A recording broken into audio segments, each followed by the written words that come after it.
Clobberin' time!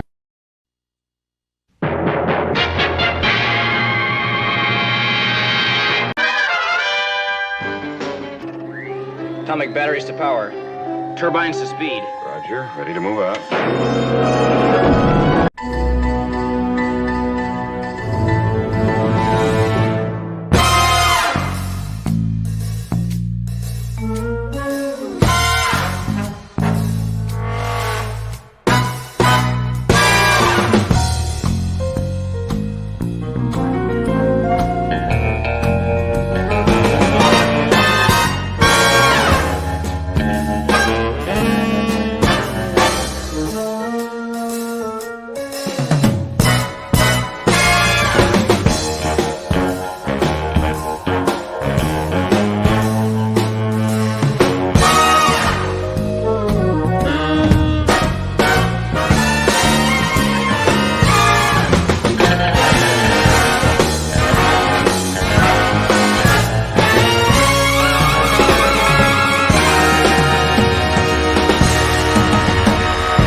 It's clobberin' time! Clobberonimo! Clobberonimo. Greetings, clobbers, clobberonimos, clobberettes, clobberoids, clobberians, clobologists, and every kind of clobber are out there. And to everyone else, the secret is to bang the rocks together, guys. Clobberonimo! There we are. Here we are for the clubhouse again, folks. The clubhouse is in session. Welcome to Clobberin' Times number 677 on YouTube, 1,377 overall, and CLOBBY'S Clubhouse number 103. Can you believe it? Wowzer. Can you believe it? Awesome. Or is it 104? There's a 105. I may have missed numbers. Math is hard. Might be far.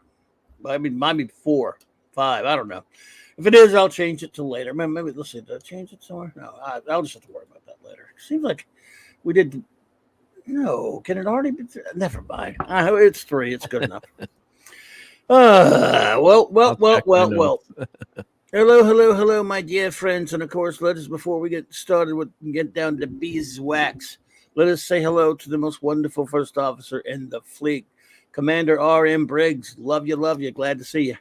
Hey, boss. I love you too. It's so good to be here. Thank you so much for having me tonight. I'm looking forward to it. We got some tales of tomorrow.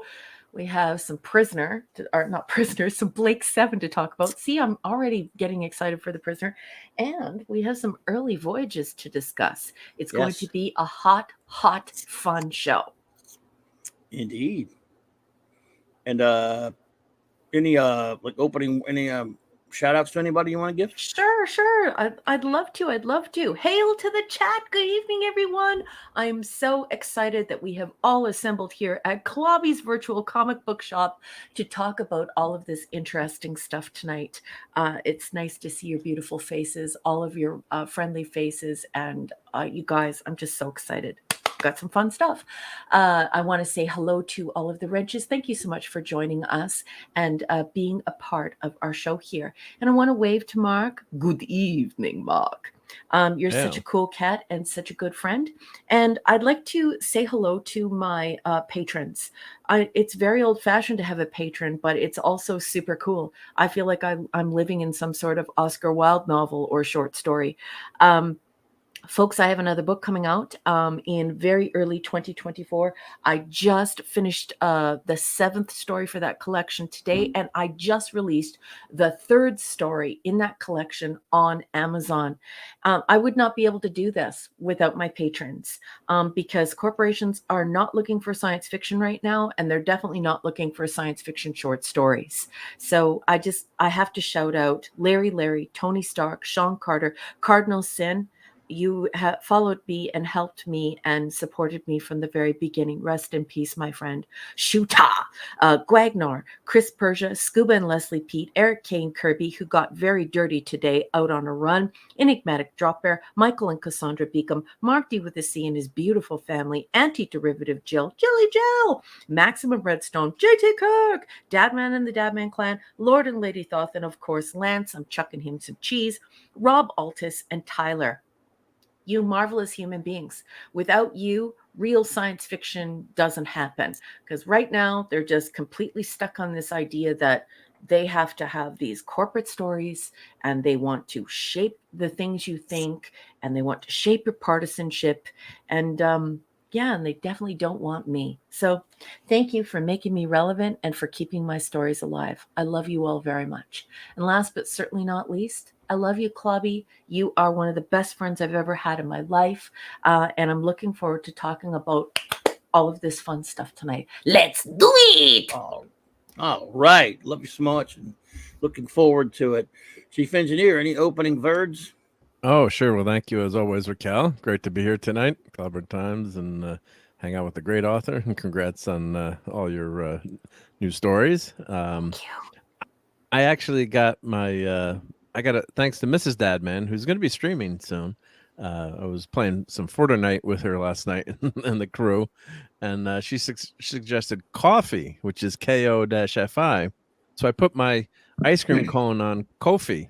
Yes. So here's the link. So maybe if you want to get one before. Why didn't you send this to me? Oh, Why I didn't you just did it send last this to me? night. Oh, okay. Last night at like 2 a.m. after. Can you please put that in my Twitter? Yep, here it is. Yep. So I just put it in. I shall put it in Twitter too.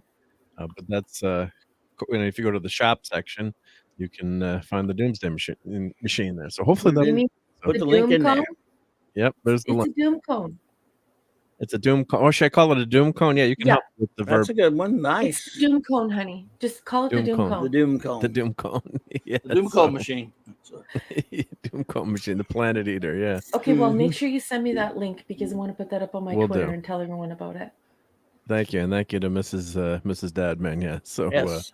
appreciate that, and hail to Ezra and everyone in the chat. And apologies to Phantom. I forgot to post Phantom Outsider if he's there. I forgot to post the link to the Blake 7 watch party for the second because we had a double feature. We had a double feature tonight, so we did episode 3 and 4 on the watch party. So sorry for that, Phantom. Gotcha. I have to post the second link in. But yeah, Oops. so looking forward to tonight. We got some good. Maybe a few enabling things and some interesting Star Trek items and, of course, the classic episodes to watch. So looking forward to that. Yes, sir. Let's see here. I like that one also. Hmm? I like that one also. Larry's cornucopia killer.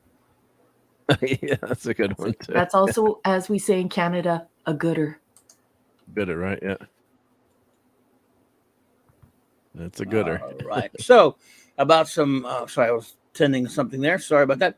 How about some show notes and shout outs, No, shall let's we? do it. What you got going on, boss? No. Let's see here. Tomorrow night at 6 p.m. Central Standard Time on my good buddy J-Man's channel. J-Man and the great Sean and I will continue our ongoing mission of reviewing all of Jack Kirby's Fourth World Saga. I don't know how many we've done so far, 12 or whatever, but we're doing it all in chronological order. We're having a great time doing that. And then later, if he's having a show tomorrow night, I have to check. I guess he is. I don't know. Because he didn't have one Tuesday, but I guess it doesn't matter. 32 Flavors of Nick Weiser on my good buddy Nick's channel, 8:30 p.m. Central Standard Time. It is the Friday Night Comic Shop Talk Gang. And then, of course, Saturday night, it is number one. And I continue our mission of reviewing, in this case, Star Trek Voyager Season 3, 4 more episodes for your reviewing pleasure. And then Sunday night, the great Mark D with a C, the chief engineer himself, on his amazing channel. Please go subscribe if you haven't already. Thank you. Thank you. It is the Sunday Night Geekery, 10 p.m. Eastern Standard Time. I always have a lot of fun late on a Saturday night. Yep. I mean, I Sunday might night be actually. coming back late Sunday night from dinner. So if I need to push it back, I'll let you guys all know. Gotcha. And that's Sunday night, by the way. Sorry. Sunday. Sometimes, Yep. sometimes even a little eatery. But yeah. Then Monday night, of course, back on J-Man's channel, as the three of us, Sean and Jim and I, for our Legion of Superheroes review. I have a question. Yes. Regarding the Legion of Superheroes, because I tuned in, but I got there too late to watch Legion of Superheroes because I haven't read Legion of Superheroes yet. But as you know, I'm doing Dream Girl.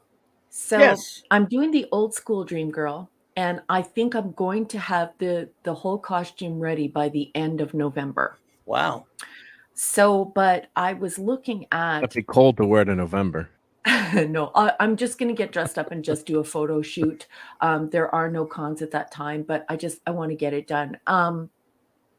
I was wondering if anyone in the chat knew of a good 3D program for the Legion of Superheroes belt buckle. I can do the belt myself, but I would really, I'm just wondering if anyone knows a Legion of Superheroes belt buckle maker or somebody who could 3D print it or someone with a 3D printing program, because I could just get my husband to 3D print it at work. Choose my coordinating conjunctions correctly. I also want the Legion ring. And here's the reason, folks. I want to do the original Dream Girl, but I'm not sure if I like the belt, but I just don't feel like that it would be complete without the ring. What belt are you talking about anyway? She doesn't, there's no like Legion belt. No, but earlier. Yeah, I saw a picture. See, this is why I ask questions. I saw a picture of the greatest Legion superheroes, and it was a poster, and they were all wearing the belt. That might be that old one when they used to have flight belts. I mean, the rocket before they used the rings. Before they had flight rings, but there's no. Did it have an L on it or something? Yes, it did. That might be some. That may be some moderny drivel. The one we've showed you before, and she's not on this picture, was the one that you've been talking about doing, and I'll have to show you some pictures to let you know. Or there's the Bronze Age Dream Girl, which is a favorite, of course. Yeah, that's the one you'd be getting. So, and that one, she doesn't really have any kind of. She doesn't wear any kind of belt like that. She does have a ring, and I can see about getting you a ring. It's not like a. I mean, they make. You don't want an expensive one or anything. I have like those old plastic rings they used to give out with the toys, and what they used to give out with which is still a ring. But yeah, you could get rings. Flight rings. See, so here's the thing is, and I'm glad we're talking about this on air because it's appropriate to the channel, but there aren't very many pictures of Neural Now, like Dream Girl, from the era you like. When I type it into DuckDuckGo, when I type it into search engines, it's a lot of stuff from the waist up. So you know what I was actually going to do is I was going to ask you if to recommend some comics to me so that I could actually look at her, because you know what is most prevalent on the search engines is this this very, it looks modern. I might be wrong, but looks modern to me. I grew up in the 70s. It's a cartoon, and she has some weird flowers on her outfit. Yeah, I hate it. And then there's also a later version where her entire costume is white. And the reason why Dream Girl's taken me so long is because it's been very hard to assemble something that is completely mirrored chrome. So I'm trying to do the good one, and I need your help. Well, I need a ring. We're going to get to the shout outs in a second, but take a gander at this. The ring should be easy to get, relatively easy to get, I'm guessing. Remember, I'm Canadian. That's true. You're living on a planet. Okay, so this one to the far right, that's the one that I'm gunning for. I don't like. There's no belt there. Yeah, she doesn't have a belt. She's a ring. No, and this one I also like. This is that stupid one with the belt. This is that stupid one for the cartoon, which I can't. Yeah, and I don't like. No one get mad at me, please, but I don't like the weird black Bermuda shorts over the cat suit. I don't like that. I'm not doing what. I'm not sure what that is. Which one? The middle one there. The black armor over the cat suit. Don't like. Go two to the left. This one? Yeah, in the middle there, I think. Yeah, that middle That one? picture Yeah, with the I don't like pants. Yeah, I don't like Oh, that. this one here? yeah, that one. No, that sucks. I don't like that. It looks really No, bad. this is they got some really beautiful ones here. Yeah. But I might have to do the boob window. I might not have a choice because they don't fit otherwise. Yep. No it's quite a comment. costume. No comment. No comment. Quite a No costume. comment. But it's still going to look good, but I'm going to have to do the window. I hate that costume. There we go. See, there's All right, the boob window. The boob window is but the neck will be correct. The neck is going to So be those correct. windows are functional. It's. I never They knew that. are. Okay. This, you know, I've Shame. been trying to teach you about this for years. If you're going to cosplay and you're a girl and you're bringing the girls, definitely the boob window offers so much air. Like sometimes I wish my Julie Newmar tribute to her and Catwoman. Sometimes I wish that suit had a boob window. Let's see here. Yeah, well, let me do. Excuse me. Hang on one second. God. Anyway, damn it. Always happens when I don't need it to. Okay, some shout outs. How about that? Yes. Let's do it. And thank you for your help, Club. Oh, love it. Are you kidding me? Dream Girl, can talk about Legion stuff all day long and often do. All right, so let's see here. Eric K. the Bronze Wrencher. I don't know who's here or not yet, folks. I haven't got a chance to really look at the chat much, so we're just gonna but I'll get to the chat in just a second. The great Chris Persia, Vindicator Wrench of the Great White North. D. Bud Martin, the Wrench of Iron.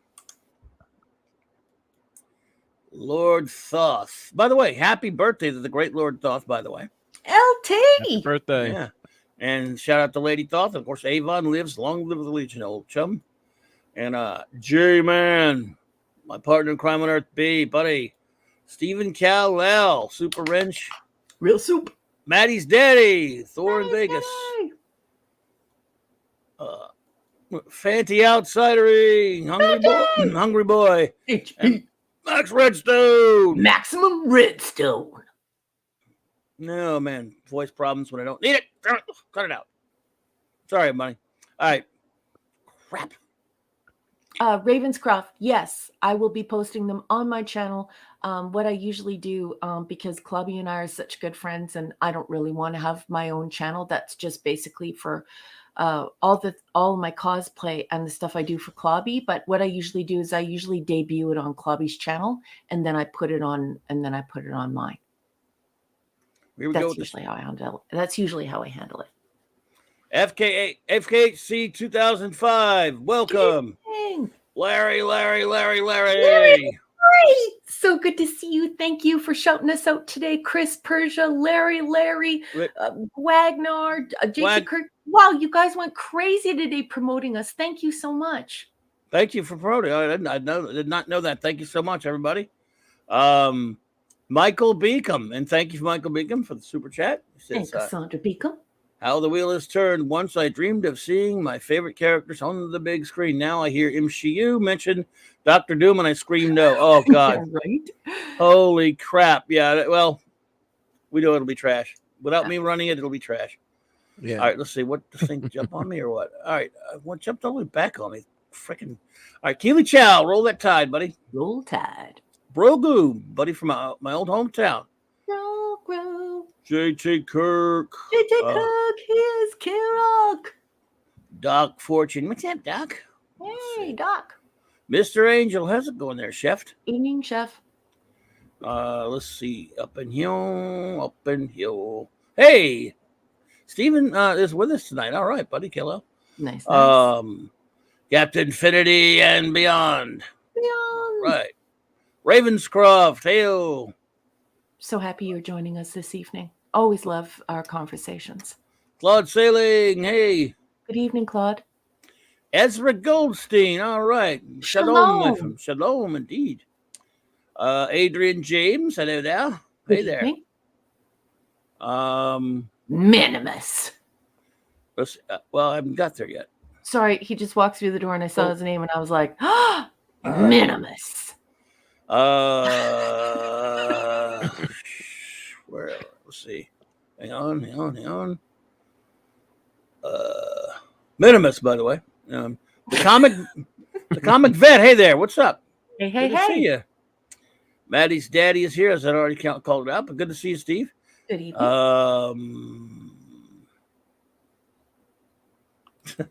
Where are we at? Squirrel. Susan Eckstein. Good evening. What did you yell out this time? I didn't hear you. Squirrel. Where? Oh, just JT Kirk yelled squirrel in the chat. So I Oh. just said, yeah. Good evening, Suzanne. Nice to see you. Thank you so much for joining us.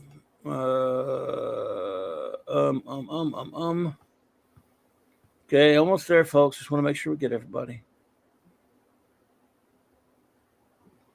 Right. Okay, dokely. There we go. I think we got everybody, and of course we'll call out everyone who is Julie.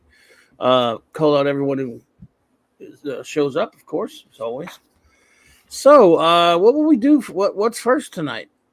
I think it's Tales of Tomorrow, but I have some bad news. What? I looked up ink, and I could not get a copy of ink. Well, I haven't seen it either, so. Yeah, all I could get a copy of was The Spider's Web, and that's the very last one that's available. Well, if you want to talk about it, you go for it. Did you watch it, Mark, also, or no? I think we lost Mark. Mark, He'll be back. Marker? I put my mic on mute. God, you think I've been doing this for? I keep talking. I'm like, what? I also could not find ink, and then I forgot to get in touch with you, so I did not watch The Spider's Web, which I should have watched. So if you want to skip it till next week, then there's one more maybe Nemo episode. If you want to talk about it now, you can. It's up to you. Number one. Should we just get it done and dusted? It's up to you. Sure, if you want. I haven't watched it. I just skimmed through it while we were doing Blake 7. I don't know. Well, you know, it really sounds off. like you want to watch it, and I like discussing it with you. So let's put this away until next week. If you're sure, it's up to you. Yes, of course. Well, because we're going to finish it out because I don't think the Nemo is going to pan out. So I think that's a way of Jill got Jill and Simply Steve. And Simply Steve. Good to see you both. What's up? What's up, Jilly? Yeah. So we can just do Blake 7 first then? Yeah, let's do Blake 7. All right. Let's see what Let me get that and let me introduce it. Again. Good evening, folks.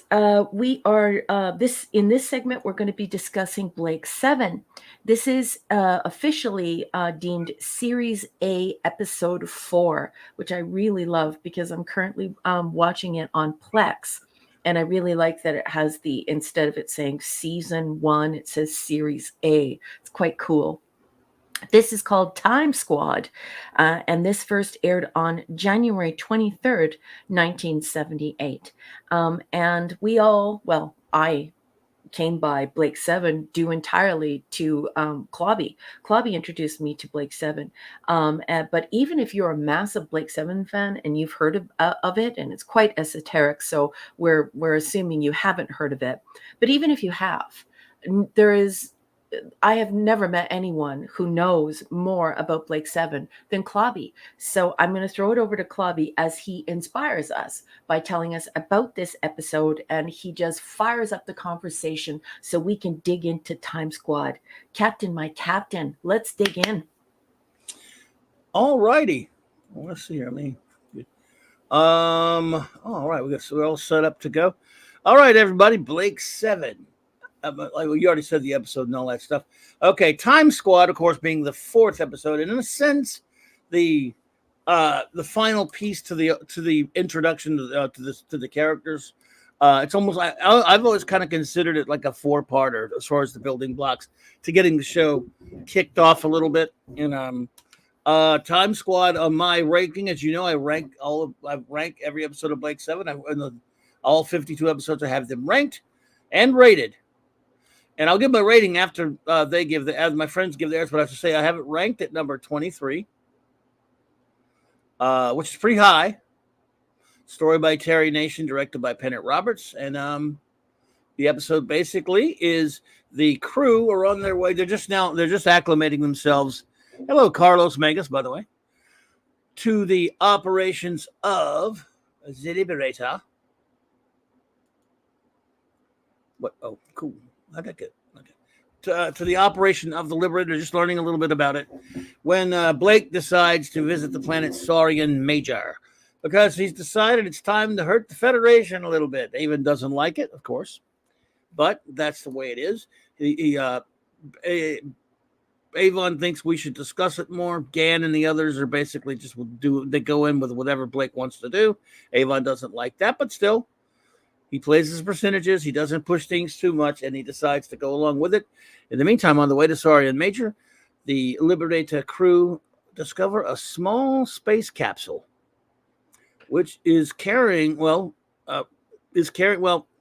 Avon teleports Blake and Jenna over on the very cramped, very small space capsule. And this happens to be carrying some people, some men that they don't really know what they are or where they're from. But they decide, they decide to go look at it, like I say. And then Zen is very anxious about it. Zen is cautious and kind of goes on the blink a little bit. So they maneuver this ship in a very extremely dangerous maneuver to bring the ship on board. Once they get the ship on board, they plug it into the Liberator's power systems, and they're going to try to find out what these people are. In the meantime, Blake has decided to go down to the planet Saurian Major. He brings Avon and Villa with him, and they meet a new ally and friend. And I'll just leave that to the rest. I'll just leave that there without giving you too much more. That's basically the basic setup of Time Squad. So should I go and give the whole? I mean, you think I should just give the whole episode, or just do the whole episode? Yeah, sure. Yeah. Okay. I mean, The thing is that I like that you digress and you sometimes reveal the things you think about different scenes. And I think that sparks wonderful conversation in the chat and for us. So and plus I love hearing you describe and summarizing. I think you're terrific at it. So if you wouldn't mind. Okay, I'll continue with it then. Basically, all right. Blake's intention is to try to get into this. There's a Federation complex there that is used for beaming transmissions all throughout the Federation. Basically, Blake wants to get in contact with whatever resistance groups there are on the planet to try to enlist their aid. Eventually, as they're all walking around, moving around, trying to catch their attention, because how do we find them? Says one of them, Blake says, if they're any good, they'll find us. Well, eventually, one does, and one only. She's, of course, soon to be new cast member Callie from the planet Aron, who has semi-telepathic abilities. She can project her thoughts into someone else's mind, and therefore she can speak without opening her mouth and everything. And she has a run-in with Blake, but eventually Blake convinces Callie that they're on the level, and that they are there to, quote, make the biggest explosion you'll ever see. And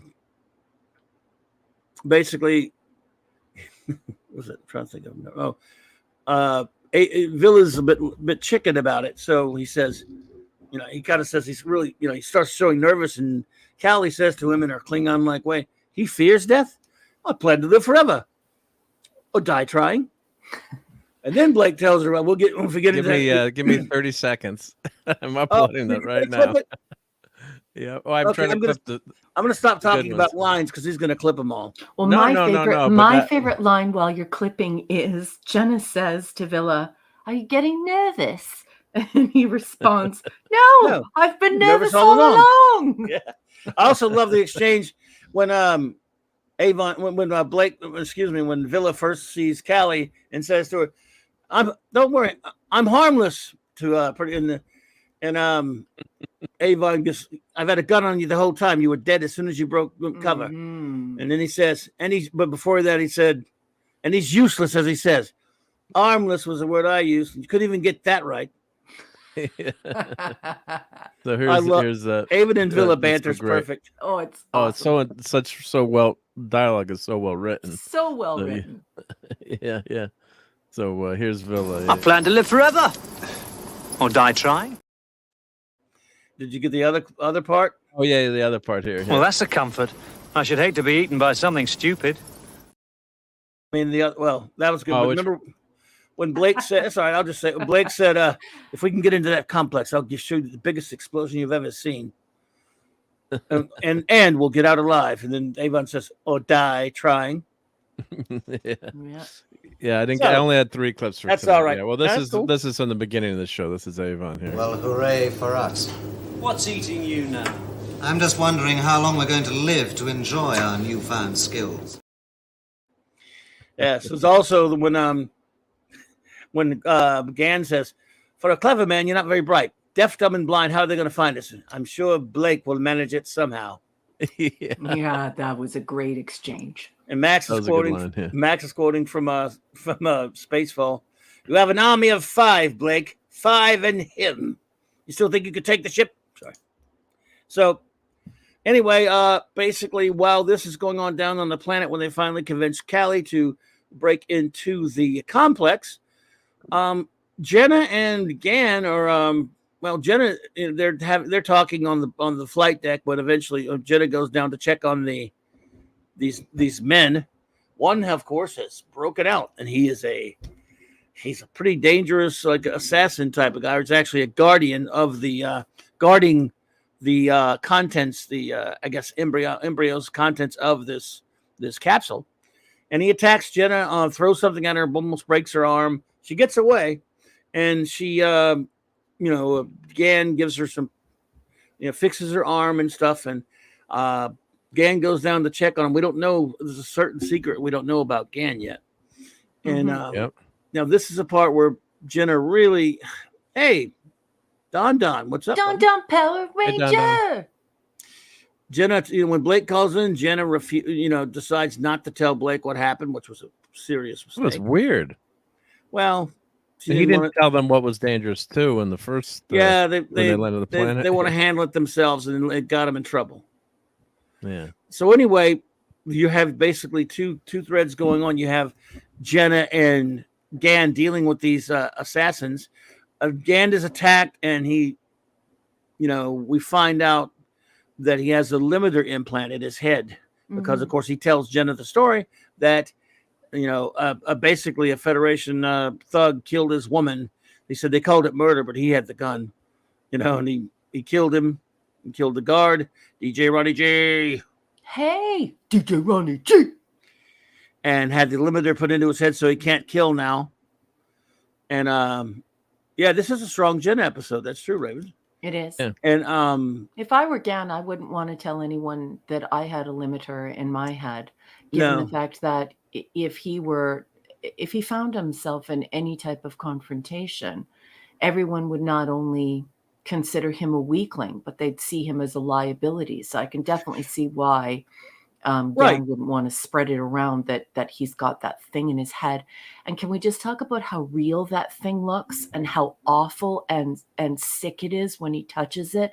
I feel so bad for Gan. Yes. Well, that's an interesting bit, by the way, that I really should go back to is before he has told her, when he told her about the death of what started the whole conversation, the death of his woman and how he was charged with murder, but was that Jenna was starting to get second thoughts. She said, I keep wondering if I shouldn't just opt out of all this, find some planet and hide. He said, they'll still find you. I said, yeah, which I don't know if that's true or not, but he said, well, I have to stay. She said, what do you mean? I need people I can rely on. And then he explains to her, but he doesn't tell her about the implant until later, which again, people just hold back and things. This is a different time. This is not the Star Trek universe. People are very distrustful of others, and they keep things close to the vest. It's a very, it's not. These are not good times for people.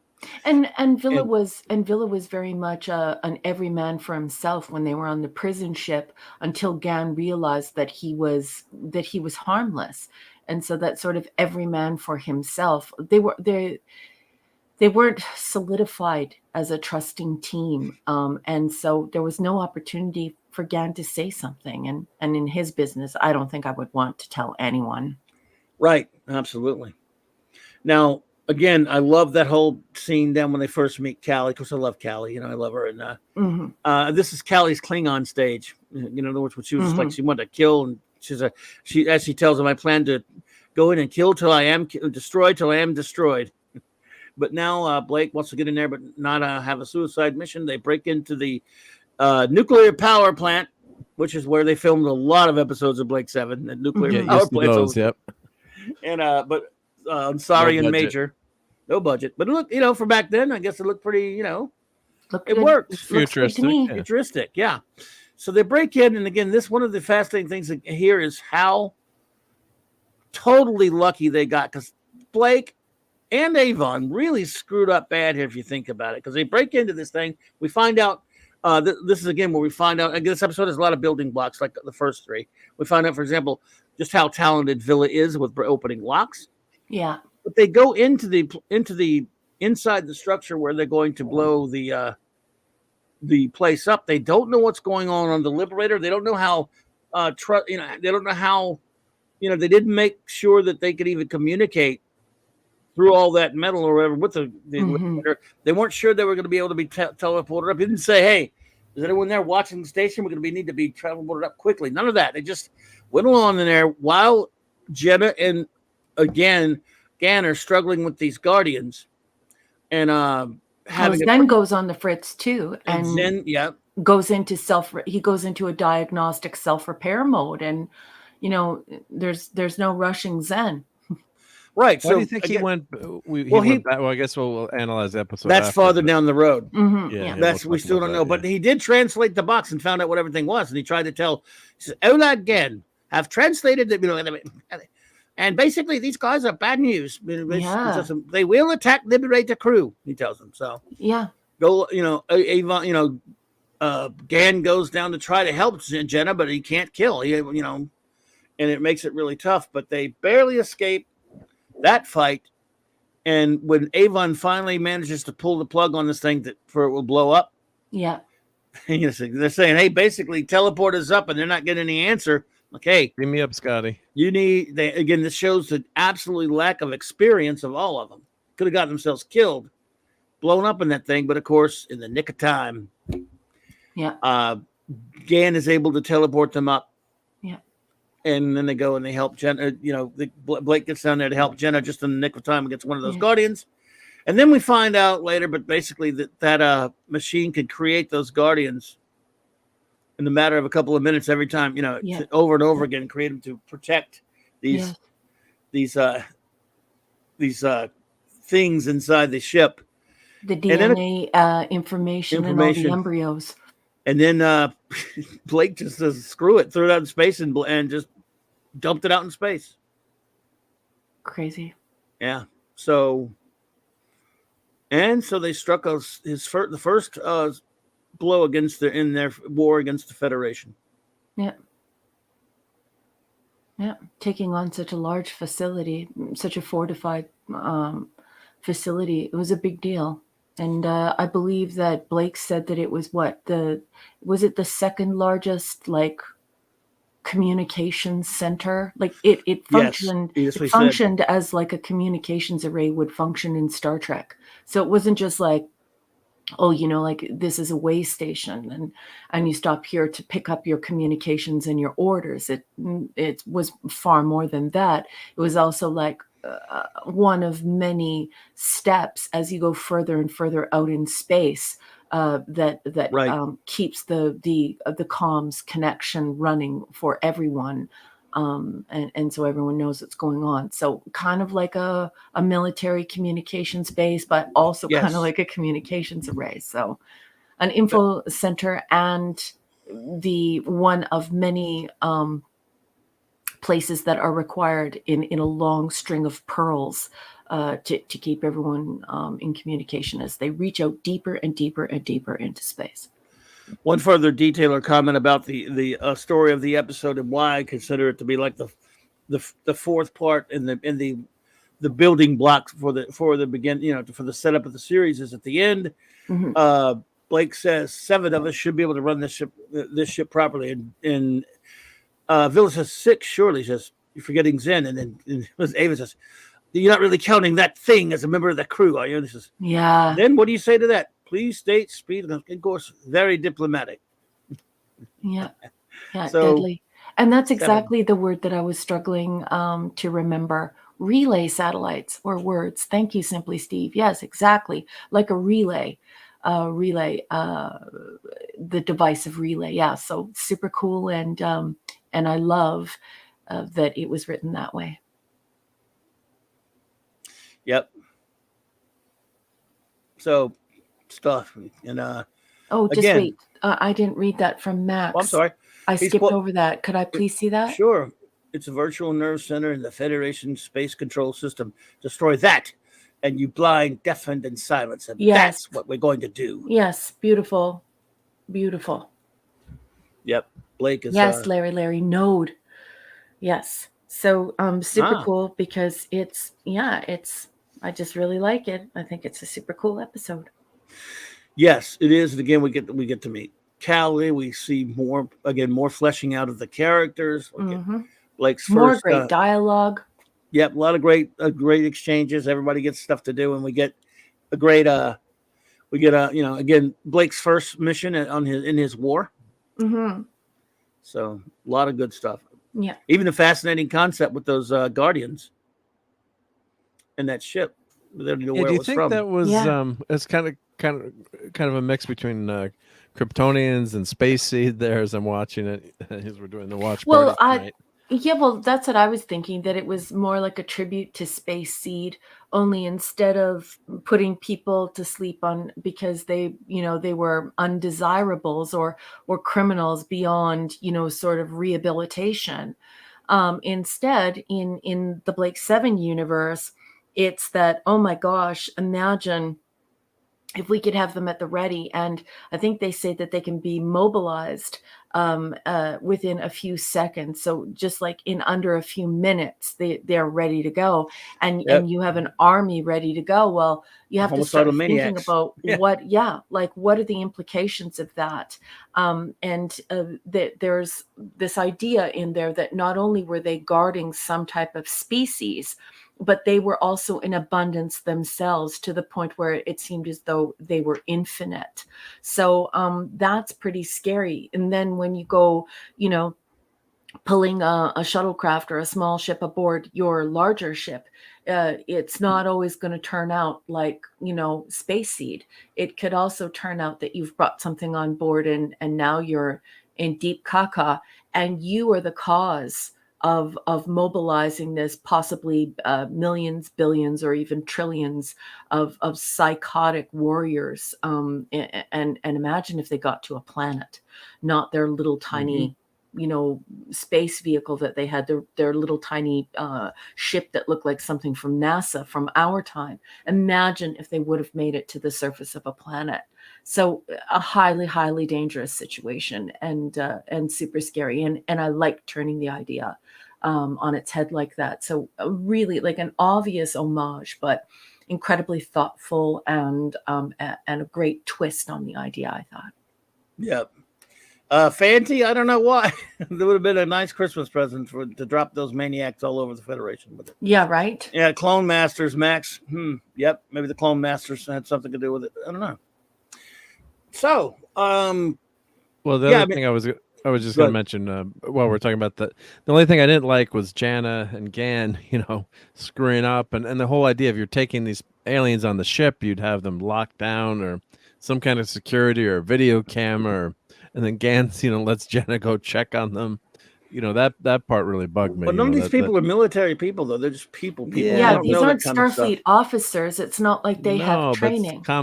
Common sense to me, though. I'm like, what do you do? Well, they didn't know those things. They thought they were in cryo-freeze. They had guns. I mean, they had no reason to know what was going on. I mean, they could have handled it better. But but they were bringing him out. They were bringing him out, though. But isn't this also a clever way of laying this at Blake's feet? And someone really should lay this at Blake's feet. He leaves, pressing his entire crew that hasn't even solidified yet, pressing his crew to go down to the surface, to the point where they don't even go down, they go across. Remember, he says, put us across to Avon, or no, Gan at that point. Put us across. And so he's brought this on board, even though Avon didn't want it on board. everyone was sort of worried about what it was, and it needed to be investigated. And so now they have it on board, and Blake just goes down to the surface because it's like Clobby said, it's like he's a one-trick pony. All he thinks about is causing havoc and mayhem to the Federation, bringing the Federation down, when meanwhile he's abandoned his team and made a very dangerous decision as a captain, as a leader, by bringing this unknown entity on board the Liberator. And I think he's got to own that. And I think how I know that that's on purpose and it's not just me reading into it is later he decides that the capsule should be jettisoned, and that, like, should it be destroyed? Should you take ownership of destroying those beings? So I think it's just my offering that this has been written to show that Blake can be blinded by his myopic modus operandi. He's constantly got this idea in his head and he doesn't think things through, right? I think I wrote in my notes that I find him impetuous. He just big time. Dad so man, rash. Hey, Dad man. No, you're absolutely right. Hey, Dad man. You're absolutely right. Like I said, he's a fanatic, and fanatics only see one. I mean, not that I'm not saying he's a bad person. He's a good person who cares about people, but he is fanatical about his cause. And he doesn't have the highest principles in the world. And, it's kind of funny because the first time I watched this, I felt like Blake was like Luke Skywalker. I felt like, and I don't mean that like literally. I mean, idealistic. Yes, his idealism appealed to me, and I thought of him as a misunderstood hero. But the thing is that there is a lot of dense dialogue here, and when you watch it a second time, another story begins to take shape as you're able to digest these rapid fire, snappy, banter-like conversations. And you realize that Blake is capable of being reckless, even if you love him. Sometimes he's not the best leader, and sometimes he's not the best person. His morals are immediate. He's impetuous. He wants to act, and sometimes he doesn't think it through. Yep, like I said, the interesting thing. Go ahead. No, I was just going to say the line from Star One: Blake is an idealist, Jenna. He cannot afford to think. Yeah. Yep. Yeah, and as an author, like, and the writers here are really good. You have to be demonstrative with that, and so what better way than to show him, taking command, making a foolish decision, abandoning his team, and then realizing that leadership is required and that they're stronger together, and also that when you make a huge decision like bringing an alien vessel on board, you have to stick with that, and you have to sort the problems out. And this is going to make you and Mark laugh, but in a more linear fashion. My mind is very linear. Let's make a list and we'll start with the crap. And so it just shows that that even if you have the best of intentions, sometimes you might not have the equipment, the spiritual or intellectual equipment, to be the best leader and to be a principled person who is capable of shaping the philosophy, the ideology of the people who you lead. So he is a flawed leader. He's flawed. And I'm only seeing just how powerful this message is upon a second watch of the series. Mark, yeah, I cut you off, but no. Well, I was just gonna say, the crew is gelling here together, right? So Blake and Avon are vying to see who's in charge. It's obvious, right? Which is great. Yeah. It's because they're so they're both alpha males, both strong lead characters. Villa's never going to be in charge. Although we love, I love the character and he's a charming guy, but he's just not. He's not leadership material.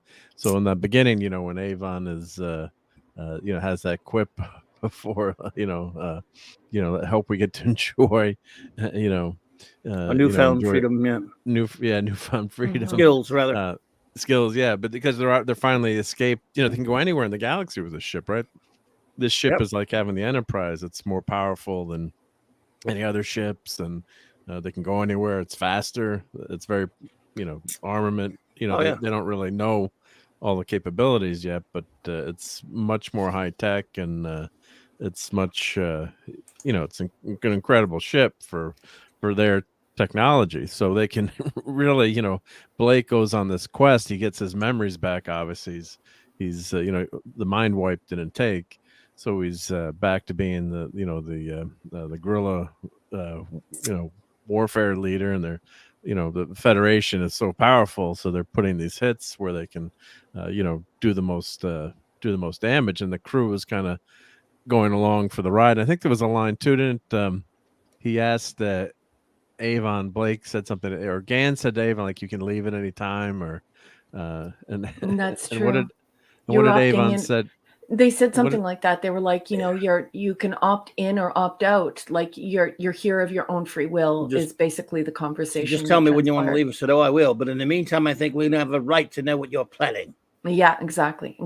Yeah, see, I wish I had a crummy memory like Clobberin times, but I think he got one of the commas wrong in that quote. But I wish I remembered any important shit instead of that kind of crap.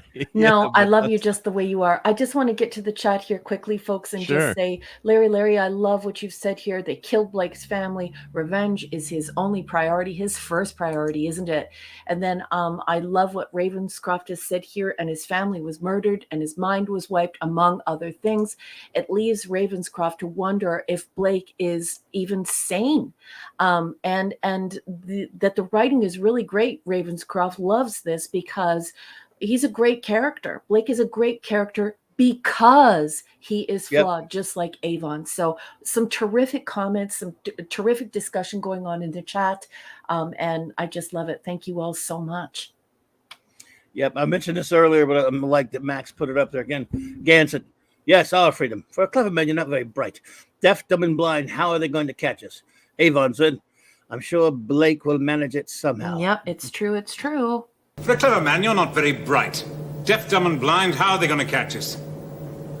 I'm sure Blake will manage it somehow.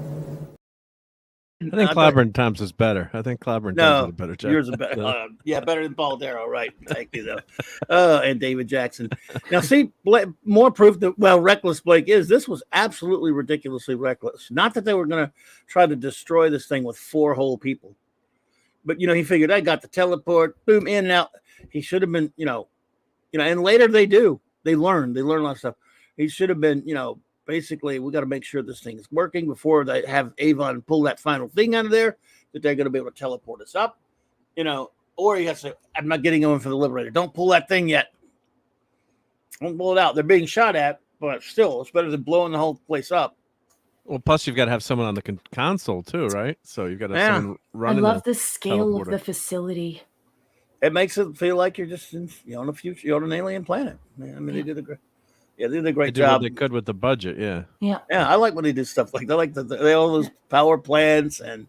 But I love that about this era of science fiction. It makes it believable. I mean, when we finally do start putting stuff on the moon, and apparently NASA is getting closer and closer to that, people, it's not going to look like your garden variety suburb. It's going to look very industrial like this. And the glass is going to be quite thick, if they even use glass at all. And it's going to be very industrial like this. So this severeness is a response to the severeness of the climate and of the planetary needs to sustain life. There won't be beautiful green lawns and garden gnomes. So I like that it is so visually and emotionally brutal in its conveyance of everything is cement. It's hundreds and hundreds and hundreds of gallons of concrete, or thousands of gallons of concrete poured into these brutal buildings that must stand as against the elements, right? So I love the severity and the brutality of that much concrete in a story like this. I think it's quite wonderful. Indie Key Comics, hey there. Hey. I mean, after a while, though, I have to say, Max is doing all kind of quotes from Spacefall, but we're on time. But that's cool though. But go ahead. I was just gonna say, yeah. After a while, though, I have to say, I do. Some of this stuff gets repetitive in terms of, but it's just the budget. I mean, just I think this episode really looked great, and the framing, like they're walking across during one of the scenes a gantry, and they time it so there's steam coming up. So they really work hard at doing the best they can. After a while, some of the locations look like they're recycled, which is like understandable. Doctor Who did the same thing. Yeah, Doctor Who. It was just a function of the time and budget. At Imagine least it looks being the real. locations guy for this show, or gal. Imagine like having to find the location. Yeah, it's tough. Yeah, and at least it looks.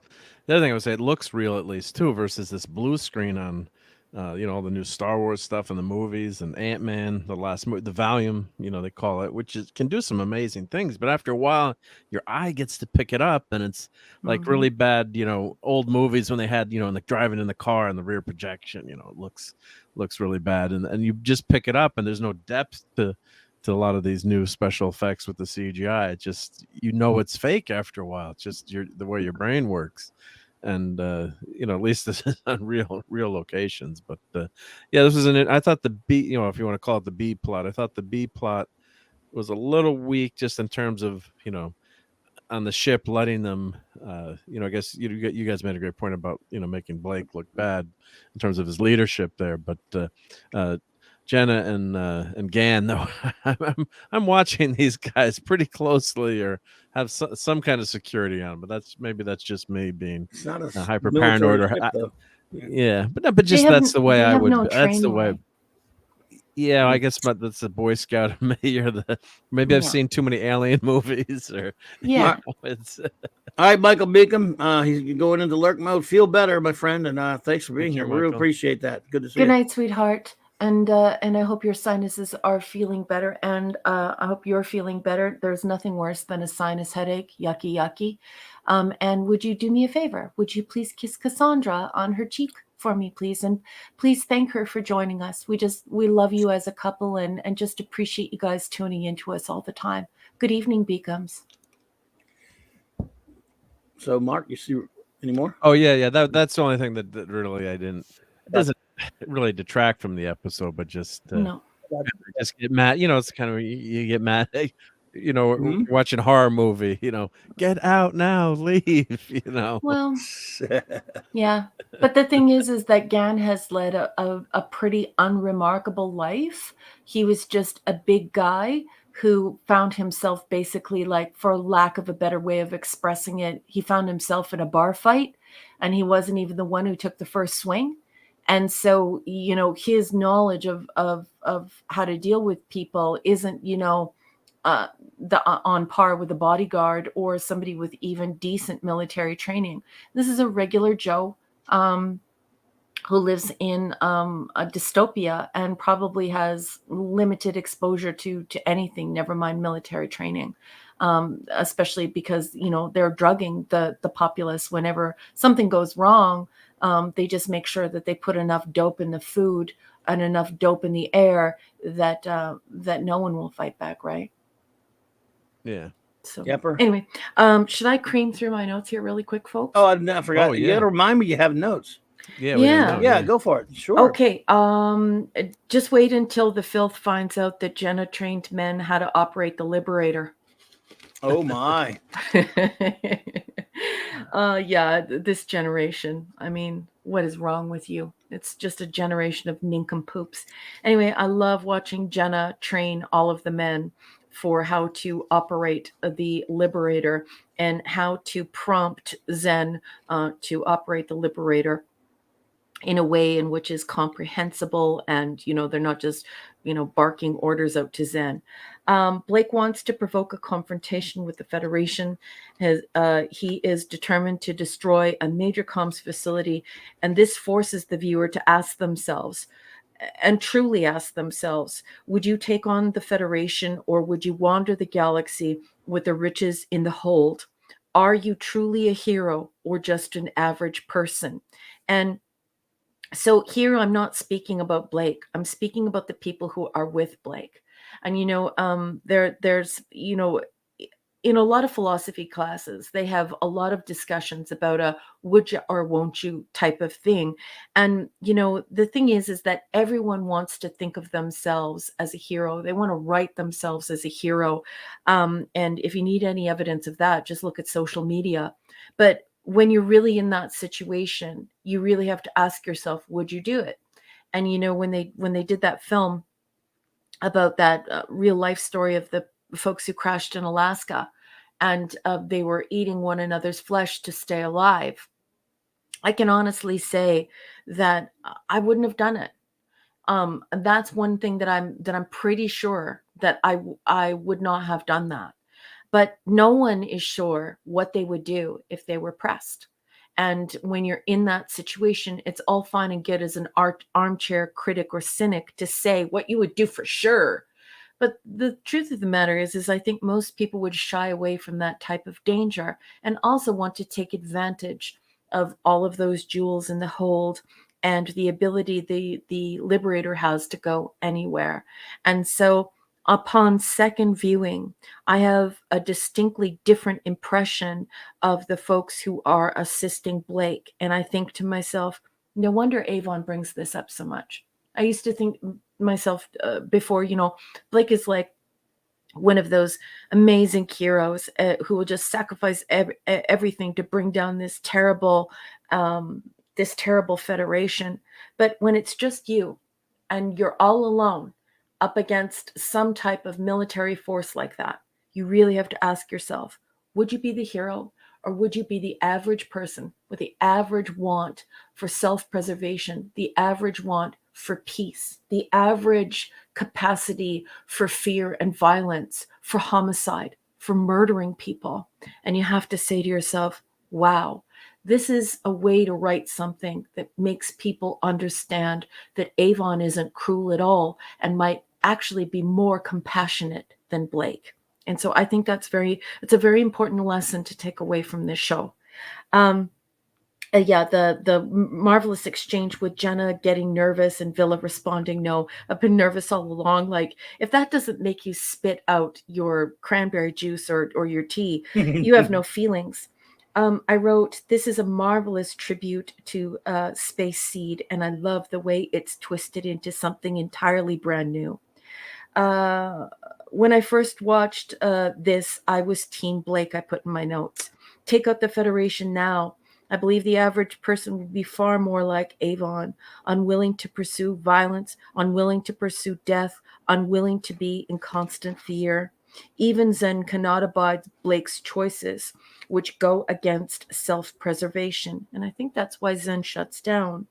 Blake is forever impetuous, pushes to revive beings quicker than recommended. Remember at that point in the show where they're having a conversation, and I think it's Jenna who says, well, from the computer readings, we can revive these beings in just a few seconds. You can wake them up and then they're ready in a minute or two. And Blake immediately, he doesn't see the danger because he's so myopic. And instead he says, well, can we speed it up? It's just like, Blake, settle down. I also want to say how much I loved the uniqueness and the beauty of the medical technology. I loved the way that it was rubbed on Jenna's bicep. And I loved this healing equipment that was used. I not only did I think it was sexy, but I thought it was very unique, and only nerds discuss technology as sexy. I know I apologize for being a nerd, but I just found the technology very sexy, and I also found it very unique. It was very fresh, so fresh you could slap it. It was good medical tech. I liked the way it looked, and I liked the way it performed. So bravo to the practical effects team for coming up with that medical device. It was just cool. I love that villainy isn't a foregone conclusion in Blake 7. The effects of cryogenic sleep. I like that we talk about that, right? I like that Jenna says, have they lost their minds? Imagine if there's brain damage. I just love that she says that. So much consideration in the dialogue, and so much it's just very realistic, the kind of conversation that would go down. Absolutely love, it's probably my favorite line from the whole episode, when Villa is speaking about the man-eating plants, and he returns from his fact-finding mission, and he says, several plants with designs on my body. I love that he says that. Yeah, I that's a just great think line. it's Almost super clipped fun that and too. super cool. I love that the man-eating plants look like the Doomsday Machine. I love Callie's cool gun. I just think it's super duper cool. Again, bravo to the effects team that made something unique, that took your brain to another place. This wasn't just any old gun. It was weird and cool and very imaginative. And I can honestly say that it sort of makes me a little sick in my stomach when I see Gan's brain implant. I am such a massive fan of Gan that when I see that in his head, oh, it's just it's definitely evocative. It definitely elicits a response. You imagine what that feels like in your skull. And he is such a gentle and kind person who is innocent of his crimes. So it's horrible to see the implant, and I hate it. But overall, I absolutely love this episode. I absolutely love Blake 7. And that's it, guys. Oh, glad to hear that. Wonky Man, welcome. And we didn't get a chance to say goodbye to Steve, but Mitchell, but yep, Good night, Wonky Matt. Man. If you're still listening somewhere. Good night. Yeah, good to see you, Wonky Man. Yeah, it sucks well, I'm glad you love it. Too bad Gan has implants, right? Yep. No, Yeah. just making a bad joke, but yeah. Though, but he's a lovable character. He reminds me of Hoss from Bonanza. Maybe it's just the physical. It's always the big guy that you don't want to mess with, but then they end up being the nicest people. I've had a couple of friends that were really, really big guys and heart of gold, and maybe it comes of not having to worry about anyone stomping them. But I always tell the story, like one of my friends was getting. This guy at a diner was insulting my friend, and then I think he was maybe a little bit inebriated, and my friend starts to stand up, and as I describe it, keeps standing up, and he's like 6'6" and worked in a marina his whole life, moving boat engines around. So the guy's like, "Oh, I'm sorry, I think I was talking to someone else." It's but he reminds me again, that gentle giant. So there's a lot of sympathy you have to have. And he says, I lost my woman is a line that he says in this, and Jenna has sympathy for him. So he's been affected by the Federation too. So yeah, that's an interesting part about his character, and his character is very well developed, and all these characters get very well developed in the course of the series. None of them get short thrift, which is good. It's even though there's at the end too, you get the line where the seven the crew, the seven, and Avon says, where do you count that bucket of bolts as part of the crew? 6, surely you forgot Zen, right? So that was a great all the lines are so well written. So it's what do you have to say to that, Zen? Please state course and speed. Very diplomatic. Set a course for Centros. Speed standard by 2. And I love the speed standard by 2. They don't do warp or light speed. They have their own nomenclature that they develop for the show. So because it's more immersive. Yeah. It's more immersive when somebody makes the medical equipment look different, makes guns look totally different. Like, I've heard people say that they think the guns on this show look stupid. Really? Why?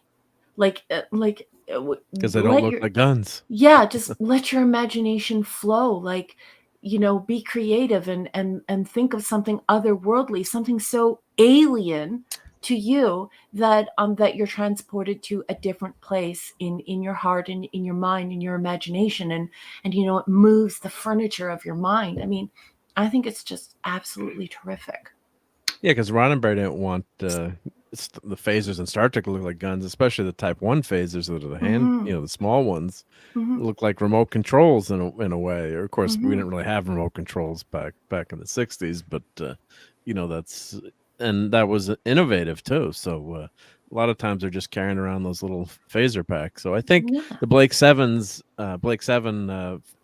guns are actually part of a hairdryer I'm remembering correctly. So they used Curling whatever iron. they could. Curling iron. Thank you. Yeah, and then they I always call it modified the curling iron. curling iron. Yeah, Star Trek McCoy's scanner or salt shakers, and they the story behind that was they went to the prop guy went and got these ultra futuristic salt shakers, and they said, "Well, no one will know they're salt shakers," and they were too futuristic. So then they turned them into McCoy's medical scanner, Yeah. which is fun. So, but the prop guys, they do what they can, and I think they're fine because they've got the belt pack, and everyone recognizes them as a weapon. And once you get into the show, Many of those guys are also like they're tradesmen though too, right?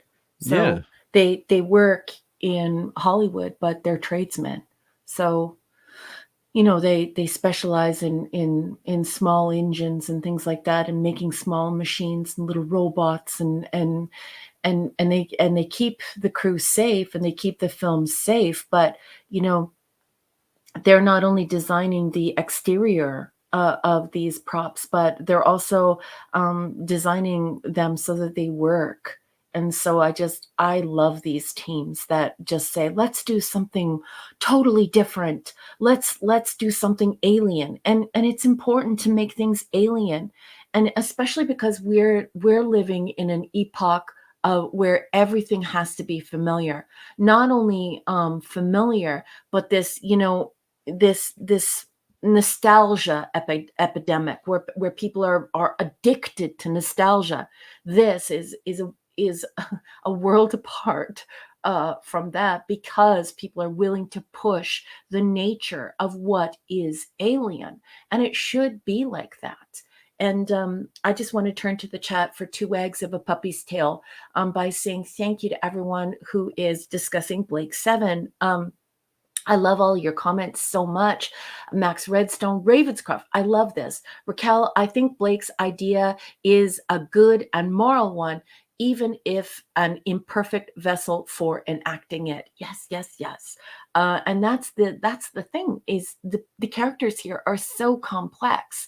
And it's so funny that this beautiful television show, shoestring budget, I know that's trite to say, but it's a shoestring budget, and yet look at how well it's not only it stood the test of time, but it's aged so well. I mean, I've watched this now 2 times through and I still love it. So love the comments, everyone. Absolutely. I appreciate it. So yeah, absolutely. So are we ready for our ratings now? Yes. Or do you have any final words about you finished, Mark, with any final words? Well, I do have one more clip to show. It's going to take 2 more seconds, which is, one. You want us to kill some time? Well, 15 seconds. It's going to be 15 3. seconds. I've got to overpromise, so I keep my reputation here. So I understand. That's cool. Scotty That's cool. say, Keep my reputation as a miracle worker. Mr. Scott, your reputation is secured. But I do like this episode. A great setup for.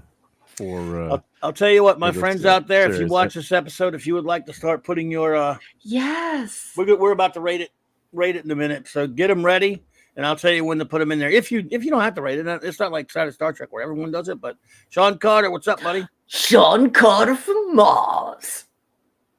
Well, this is and hail to Sean Carter. This is, and Sean will like this clip. This is my joke on what Blake should have been saying at the end of the episode. Gentlemen, beam me aboard. 14. 13. Gentlemen, I suggest you beam me aboard. 10. 9. Mr. Scott. Love it. So, all right. Anything else, Mark? No, that's good. Yeah, it's good. I'll just close up by saying Time Squad is fitting. It's like, if you were to tell anyone or anyone to ask you, which episode should I start with the Blake 7, you always say the beginning, but I say, you know what? It may not be your cup of tea, but give it to the end of Time Squad. And if you're not at least open to watching more and not intrigued in any way, that it did nothing for you, then I don't think it's the show for you. I think it is crucial to watch these episodes. The building is like the house, the whole foundation has been laid with those 4. And again, still baby steps. They're still adding pieces in the whole first season. Some episodes are better than others, but I think you watch these 4, and it's crucial. Again, it's not just the way back. It's not just Spacefall. And then Cygnus Alpha, and this one it is the way back, Spacefall, Cygnus Alpha, and Time Squad. It's a 4-hour epic beginning, I think. And after that, hey, you know, I think you're probably going to want to see what happens going forward. Just my take on that. So, number 1, what is your rating of? We're doing it on a. By the way, just for the fun of it, everyone, you don't have to do the way we do it, but we're doing it on a rating system of 1 through. You know, instead of 1 out of 10, I mean 1 through 10. 10 stars is 1 through 7. So 7 being the best, 1 being the worst. This is the way we do it for the fun of it. So, what do you give this one, number 1? Time Squad. And I think it was JT Kirk who also suggested that if you wanted to use Avons to rate it, so 2 Avons out of 7 or 3 Avons out of 7, I always think that that's super fun and cute to see in the chat, because of course we have, if you don't know this, but I can't see them. I know, but if you're not a member here, we actually have Avon as an emoji for emojis the members, here. And so I love seeing them, and I love watching you all use them. Okay, that said, I'm going to give this 7 Avons out of 7 Avons. And many of you are going to be sitting at home saying to yourselves, but Raquel, you're giving this as high a marks as you gave UFO. And the reason why is not because I'm rating it too high. It's because Maze! Chris, hey there. That's my buddy. He's a guitar player. It's so nice of you to stop in. Thanks, Maze. Great to see you. I absolutely just think that this kind of television is just so sincere and so well written, and so much is being accomplished with in a very short period of time with very, very little money. And so I'm actually giving you a very pragmatic rating.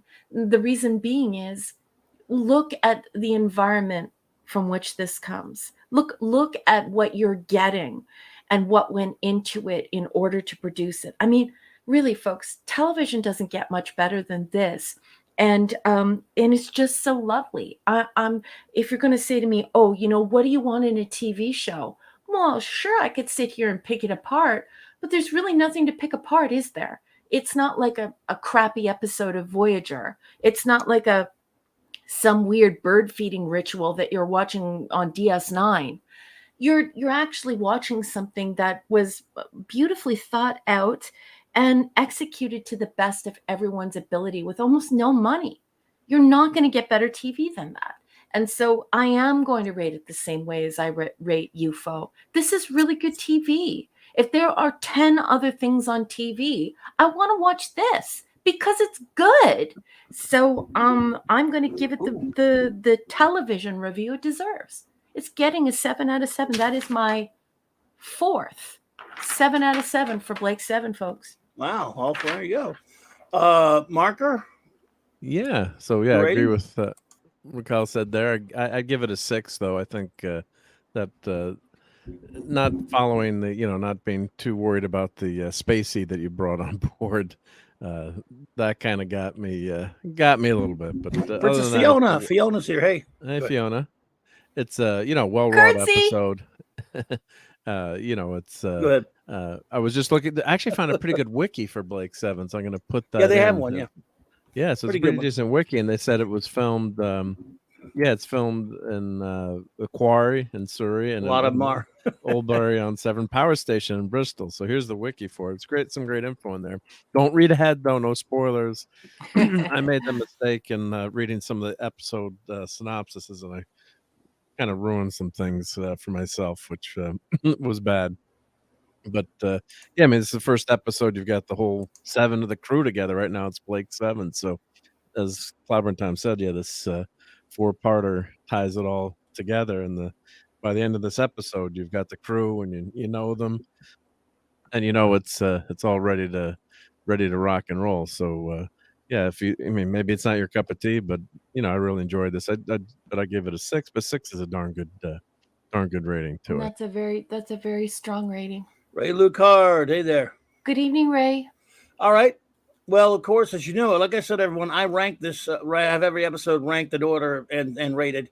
I have this all the way up at 23, which is a very high ranking out of 52 episodes, I think. And I do have it rated as a 6. I give it 6. And it is because it's a crucial, very, very important episode. One of the most important episodes of the whole series because it helps establish so much. It gives us Callie, yeah, so I love it, and yeah, there we go. So, and let's see what else we have. I guess we probably don't have too many reviews, but we have a couple at least. I'm wondering where Larry's review is. Larry, no pressure, honey, but I don't have a review for you, sweetheart, and I'm looking forward to your review. Did he do one before? Pardon? Has he done one before? Or? Well, Larry likes to at least send us a little message about what he thought. Oh yeah. So right, yeah, but no okay. pressure, Larry. I just love you and I love hearing from you. But we have heard from Ravenscroft. We've also heard from our Jilly Jill. Jilly Jill. Here we go. We've heard from JT Kirk, and it's going to be fun. Well, it's not like a Saturday Star Trek where we have tons of them, but whoever wants to weigh in, now's the time. Anti-derivative Jill. I think she just started watching him. I think she's very new to the show. She was at the watch party. Yeah. Okay. She gives it a 6. I hope the aliens in stasis would manifest intelligently. I didn't mind that it turned out differently because the idea of security zombies as protection for the progeny was interesting. Yes, indeed it was. That cleverness carried onto the planet's main plot too. Lots of fun. I like Callie. Yay! Does Gan's acting get any better, or are we going or better as we go along? Yeah, I mean, I I love Gan. Also, was that medical device like the dermal regenerator? Yeah. Could well be. That's probably their version of it. Yeah. JT Kirk. We can't see the icons on this side, but I'm going to count. But it's 1, 2, 3, 4, 5. 5 Avons out of 7. 5 Avons out of 7. Not my favorite episode of Space Seed. This ep takes a stylistic left-hand turn from the series developed so far. I love those purple pants. Me too. Jenna's a hottie. I love those pants. Yeah, she was looking good in that episode. Yeah. Yeah. I have to cosplay her. I gotta do it. Gotta do it. Indeed. Just don't cosplay Serverland. That would be pretty tough. No, we can. Ravenscroft says 6 out of 10. Great intro to Callie. I love the red. Blake has a believer. Yep. Real menace for she's a big believer in Blake.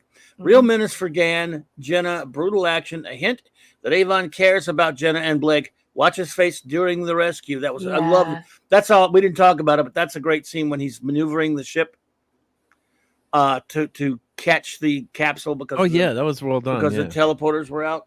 And that's a really good scene. And it really looked good because they run out of air. Considering they have no budget, all that other kind of stuff, as far as it was very cleverly done. I mean, it didn't look like models. I thought that looked pretty good with the side of the ship, bringing considering no budget, I thought it looked pretty good.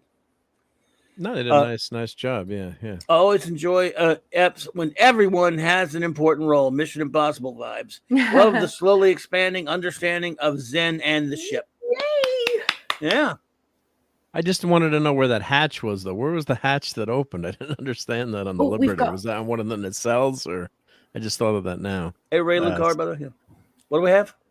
Fanti. Fanti is putting 6 Avons and 2 Villas. Okay. We got one from Fiona. Okay, all right. Yeah, we do. Okay, I'm sorry. I clicked the. Sorry, I'll get that in just a second, Fiona. 6 Avons and 2 Villas. I subtract the 2 villas, 4 villas equal. We stop with the math. Damn, dude. Because Avon would be clever enough to want to gift those machines to a major Federation base or one of those maniacs. Sorry, maniacs. One of those major shipyards and weapons. Yep. So what's it did earlier? Yep. And Fiona says, willing to overlook many of the production compromises because of the quality of the writing, just like Doctor Who, genuine suspense because I already care about the characters. Yes. God, I love you, Fiona. And Larry, I love you. And of course I notice you in the chat. You are a brilliant person who knows a lot about popular culture. So I love hearing everything you have to say. Larry says 7 out of 7. Good intro to the series. Solid foundation for the characters. Thanks so much. And we're waiting on 2 more that are, I guess, coming through because That was only Yes. one of two for Fanti and 1 of 2 for Fiona. That's right. That's right. They got they a show follow-up up? coming. Transmitting. Or did They're they get transmitting it? They didn't get nuked, did they? No, they're transmitting right now. It's coming through the subspace frequencies. Yep. It is. You know, since that node got knocked out, it's coming through slower. Okay. I was asking before. Where do you guys think that hatch was on the Liberator? Any idea that opened up to take the little ship in, or not is it really. on the side, yeah, it's on maybe? the side. I do have an idea. I think where it was the is, but- side. Okay. Yeah, it's tough to say because I it's need a not like they make. Liberator. It's not like they make blueprints. Me too. I'd love Sander Hammerslag. Sander. Good to see you, my friend. Welcome. Part 2 of Fiona says, if you're willing to fill in some of the blanks mentally, this show is as good as any new fancy show. Yes. This is where the crew really starts to settle into their roles. Beautiful. 6.2 out of 7. Thank you, Fiona. Absolutely, totally agree. Wonderful review. Max, who is a big Blake 7 fan and knows his stuff, says 4.5 out of 7 plus 11. Clobby's ranking is 11 places above mine. Oh, wow. Okay.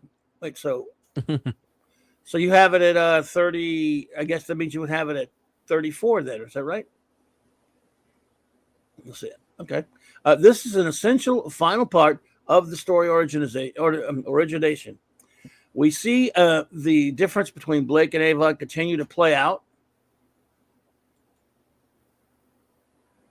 Blake needs loyalty. Avon needs consensus. Zen needs a psychiatrist. Rapid fire diagnosis. And can I Indeed. just say, before we get in any deeper, just very quickly, because Ravenscroft is going to run out of the room. Ravenscroft says, gotta head to bed, folks. Wish me luck getting over this ear infection and hope to see you next week. I hate having an ear infection. Ouch. It's absolutely awful. So just try and get some sleep. Yes, and, feel better. Yeah. Goodbye, get to your doctor. Ravenscroft. Feel better. Thank Yep. you. Thank you so for being sorry. here. Yeah, thank you for joining us. I hope you had a wonderful time because I thoroughly enjoyed your company. Take care, my wonderful Thank you friend. for being here. And also, thank you, Jill. Jill has to run as well. Love you, Jill. Oh, good night, Jilly. Good night, Jill. Thank you Yep. for being here. Good night, dear. Speaking of streams, I'm watching a new NFL Slime Time. They're showing that right now. Don, weird. All right. I don't know what. Now I don't know what you left off saying. So I'm just going to say depot, or where they manufacture the drugs that pacify the population. Also, when Callie was talking without opening her mouth, it would have been a perfect moment for Villa to say, a ventriloquist. Well, I'll call Michael Keating and see what I can do, buddy. Yeah. Where do you go? Well, it's easier for her to remember her lines when she's got to do that, right? Yeah. Ooh, Fiona Yep. says, add. I wonder if people can see how this show generates conflict with organic plot developments rather than cheap contrivance. Yes. It's the difference between good writing and lazy writing. So we so often get. Yes. You know, here again, here's the thing about that. I think I mentioned this once before. Back in 1988, when I opened my comic shop, it'd only been like a year or two since I started watching the show over and over again, but I got hooked on it.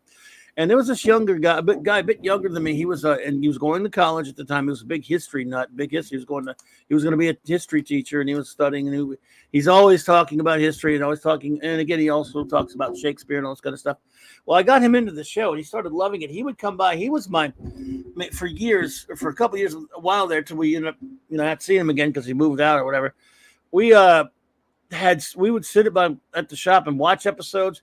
And we talked in depth about the characterization. I mean, for hours sometimes, about the characters and the complexity. And he, of course, was just comparing it to a lot of the best literature that he had read. And he was also, he was comparing it to the best kind of writing of characters and things like that. And he, and history and even Shakespeare. Of course, a lot of these actors are Shakespearean. Garrett Thomas, Paul Dare, all these guys. These people had to work for a living. They weren't big celebrities when they were off season from making shows. They were acting in plays.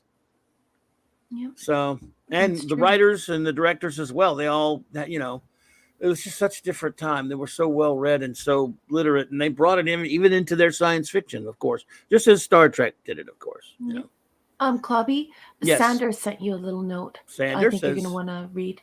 A prime example that you don't need big budgets and lots of SFX to have a good SF show by focusing on writing a good story. Blake 7 was 75%, excuse me, 70% good story and only 30% gimmicks. Well, you know, they all have to have their gimmicks. So, yeah. Thank you, Sander, and it's good to see you. Thank you, Sander. Thanks for being here. I love the show, and yep. Next week, of course, everybody is we have the web. So, it's going to be exciting. That's the Dad World Man Wide Walking is scooting out the door, and Larry wanted to jump Good night, into Dad that Man. conversation with Sander and say 90% story and characters. yeah, I agree with that. I think it's Yeah, me 90%. too. I actually think it's 90% as well, Sander, but that's okay. I mean, it's cool. Yeah. I appreciate the opinion. Still want to hear from everyone. I think it's 80 to 85 to 90% care. In fact, I think it's almost even more than that because it's more characterization to it because everyone's so well written. They must come. They must come to us. He's quoting the web already. It frustrates me how tolerant people are of contrivance in their stories these days, says Fiona. Yeah. Preach. Indeedishness. Okay. So, Well, well, that's what good, as you said, yeah, that's what good writing. The characters are believable because of the good writing, not because of great special effects. And the I hate special don't matter. effects. They're stupid. well, I do. mean, you like can them have sometimes. both, but yeah, Yeah, you I don't can- need them. And if you've I got, don't need them. I do, but if you Read a but book. If you've got, but if you've A got what? from me a book with words and stuff in them, well, Yeah. I read I comic think books. They Boost got be all pictures. wordy. Clobby. Bur- Well, That's- I Clobby didn't say reads that. comics. Guess how many special effects are in comics? None. The art, Zero. the art's a special effect. No, Yeah, it's yeah. not. I do read books too. I love books. I have tons and tons of books. I know. Some of them, I mean, yes, they're written in crayon, but and I haven't learned to read Clobby. yet. What's wrong with that? Your agonizer, please. They look good that way. The hell, it's better than all that print that I can't, little tiny Oh print. no, Yeah. Chris Persia has a cold. Oh is- man, no. I think the cough medicine is getting to me. Have Good night, a great buddy. night, everyone. I'm going to listen night, from the Chris. TV. Oh, okay, So good. Oh, he's gonna be listening. To we're it. still going to say goodnight to you later, sweetheart. But everyone in the chat, just so you know, Chris isn't ignoring you. If you talk to him in the chat, he has to go lie down. So love you, Chris. Sorry, Thank Chris. you. All right, thank you, Chris, buddy.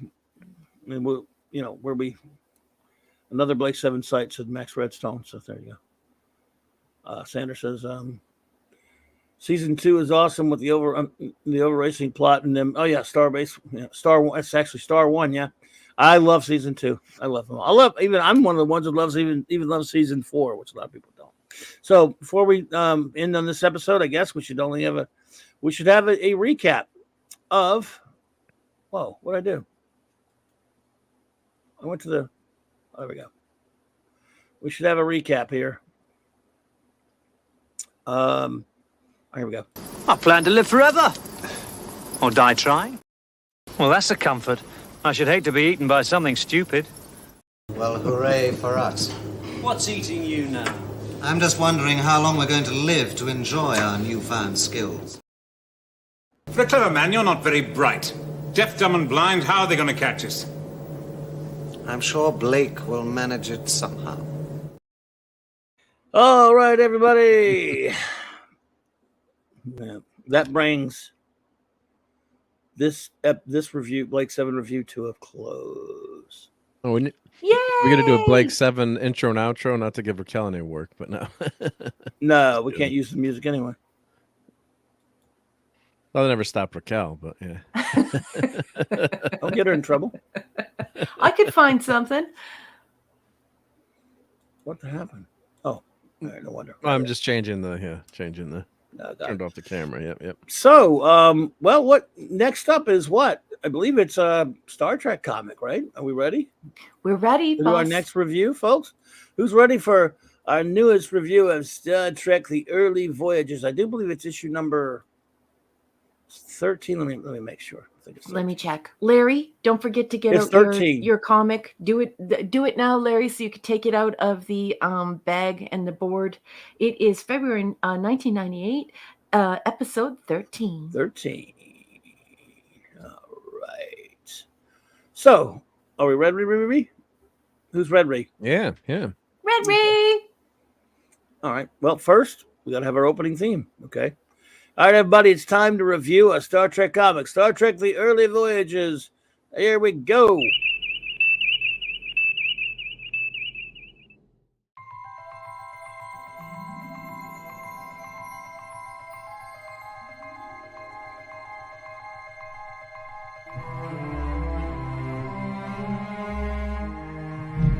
Warp drive, Mr. Scott.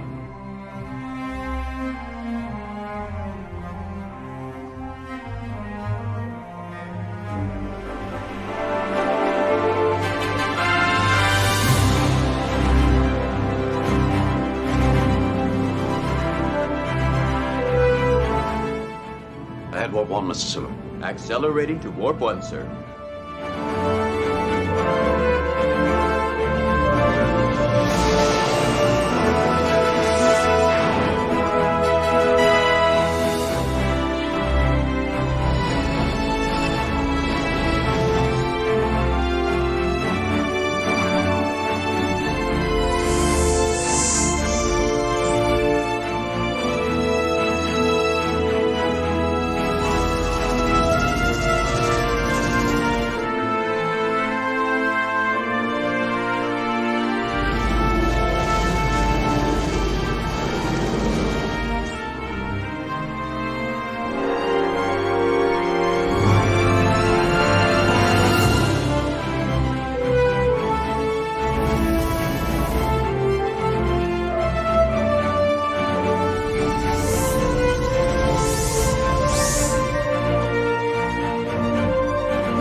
That's very kind of you, Max. Thank you. You don't have to go to any trouble like that, but I appreciate it. Let's see here. All righty then. I have my comic. Number 13, folks. Photon torpedo. Away.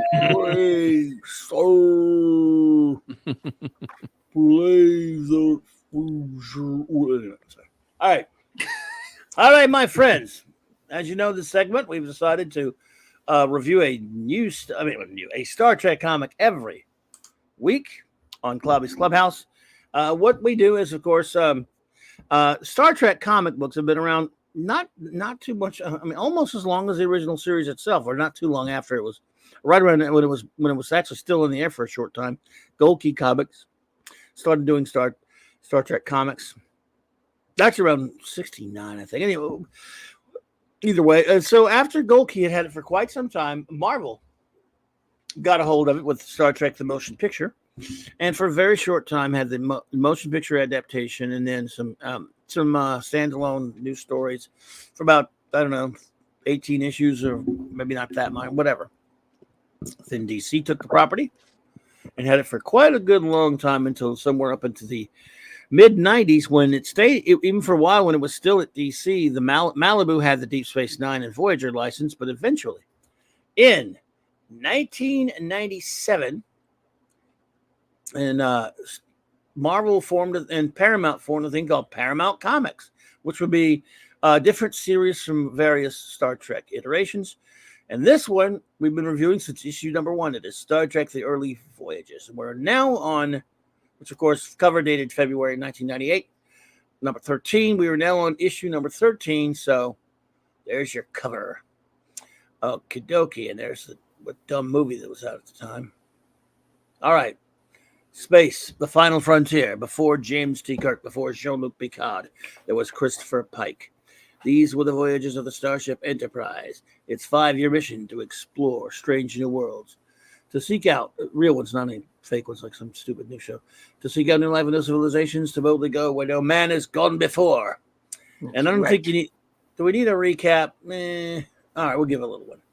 While on the planet Algol 2, Colt and Tyler discover a keepsake, an artifact that I'm sorry, I forgot to say boo.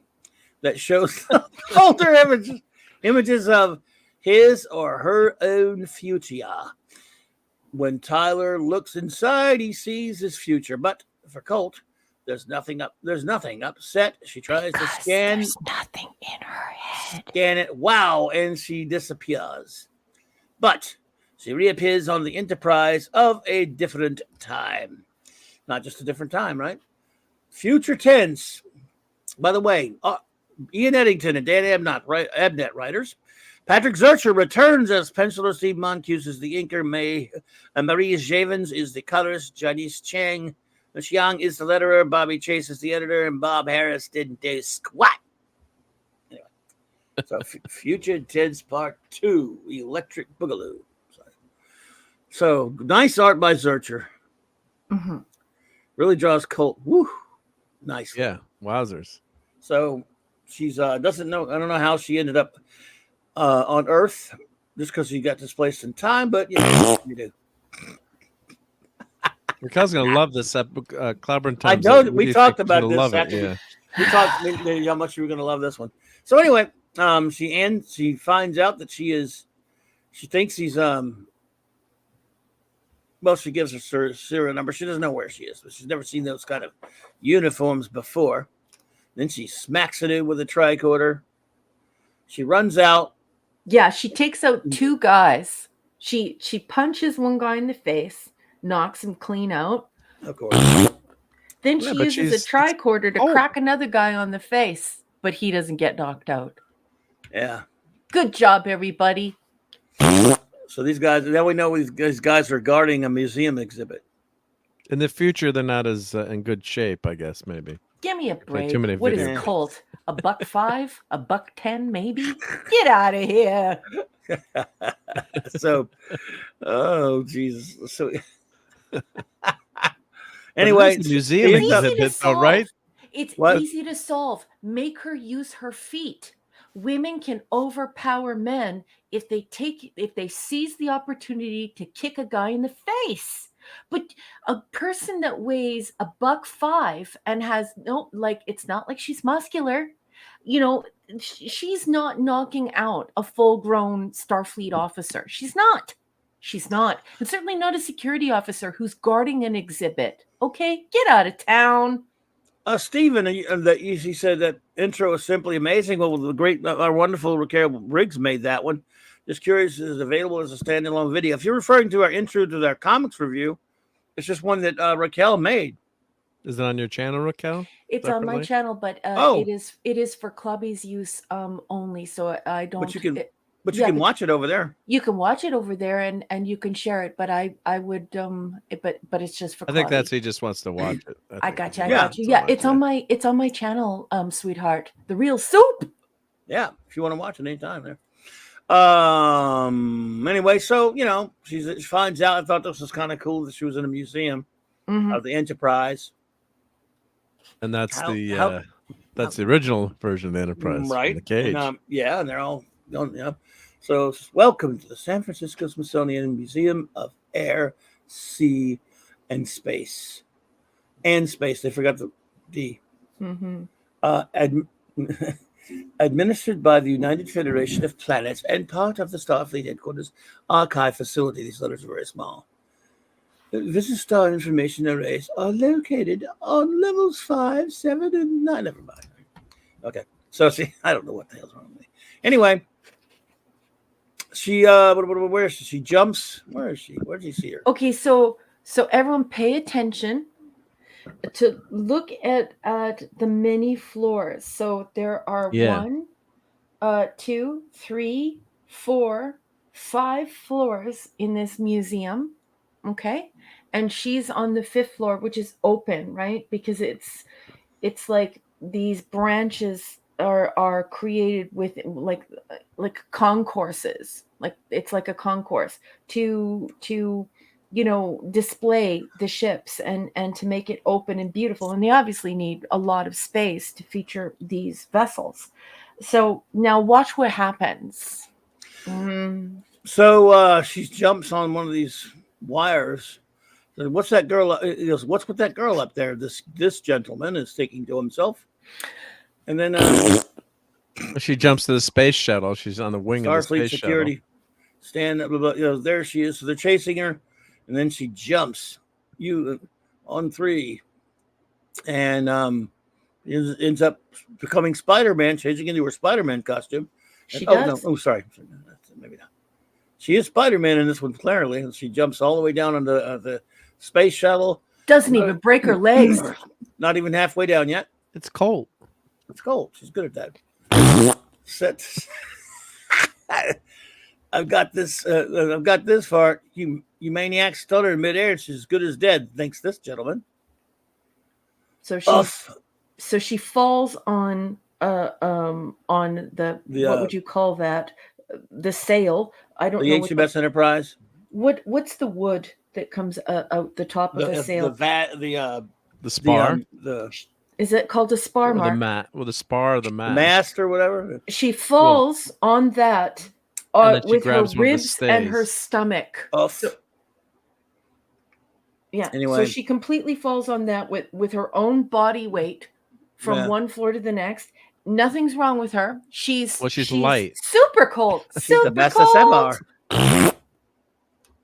This is a comic book. No. It's not a comic. She's doing Captain Jack Sparrow right here. Yeah, she's just a comic. Dumb. It's really dumb. And the crowd goes wild. You just hate Colt. I don't like Colt, and I think her story's weak sauce. Fancy moves, Mr. Girl says. He thinks her moves are fancy. So she runs outside, and nobody's chasing her, of course, except for this gentleman. Where did he go? Who is this mysterious stranger chasing her? Miss, hello. And she grabs him. Hey. Who are you and why are you tailing me? Enough, Bloom. And he trips her. I'm tailing you because I think you're Mia Colt. The same Mia Colt who vanished off of the Enterprise decades ago. I'm Jim Kirk. I think we need to you're talk. not. Why not? That is, if you ever plan on letting me up. Well, he is Kirk. Yeah. Sort of. So, they're having coffee or whatever at Starbucks. Phoenix. Phoenix, yeah. And Phoenix, yeah, she tells his story. Yep, the Phoenix. And next thing you know, old Jed's million. So he tells her about, oh man, you're gonna love this. I mean, it's horrible. But it's an alternate version. But I hate It's horrible. It's horrible. Here's what I hate. And the person who wrote this, I want to put them through the Klingon rite of ascension, and when they're down on the floor and feeling horrible, I want to put them in the agony booth, Ron Popeil them, set it and forget it. Here's why I agree with you. If they'd found some other way for this version of Kirk to leave Starfleet or something to happen here and there, this pisses me off so bad. I mean, and again, I like these guys, but even I am too cynical. Okay, so he's talking about how. Here it is. He said, old part of I admit Starfleet Cadet James Kirk once called promising by his academy instructors. After my graduation, I was hoping for a posting on the Farragut under Captain Garrett. First of all, that wasn't his first ship; it was the Republic. Mm-hmm. Was it not? I believe so. Wrong. Of course, he was a cadet. Maybe he was a cadet on it, but still. All right. After his graduation, he means. So that may be under Captain Garrett. But when the Enterprise suddenly lost its captain's yeoman, I was reassigned. Okay, that's not that great, but here's what pisses me off. This is horrible here. Captain Pike and I never got along. Now, again, even that, I don't care as much. Here's what it gets. I think it was partly, but I don't care why they didn't get along. Mostly, though, it was simply personality. I don't give a shit. The thing he quit. He quit because he had a problem. Oh, he was being mean to you, poor widow baby. That ain't James Kirk. No. Even if they clash. Plus, Pike had already lost the yeoman before that, too, right? Yeah, that's right. That's right. Here's another thing that doesn't quite hold water. Another thing that doesn't quite hold water. So Captain Pike and I never got along. I think it was partially because he didn't want a replacement for you. She's been there like 3 months or whatever. Mm-hmm. What about his other yeoman that got killed? You know. Yeah. He took your disappearance hard. I mean, he's that kind of guy. I knew her. But he wouldn't treat the next one bad just because of that. Yeah. Maybe he might treat him bad. He barely knew her. He loved the Irish guy. Exactly. Mostly, though, it was simply a personality thing. I toughed it out for 12 awful months and then quit Starfleet. No.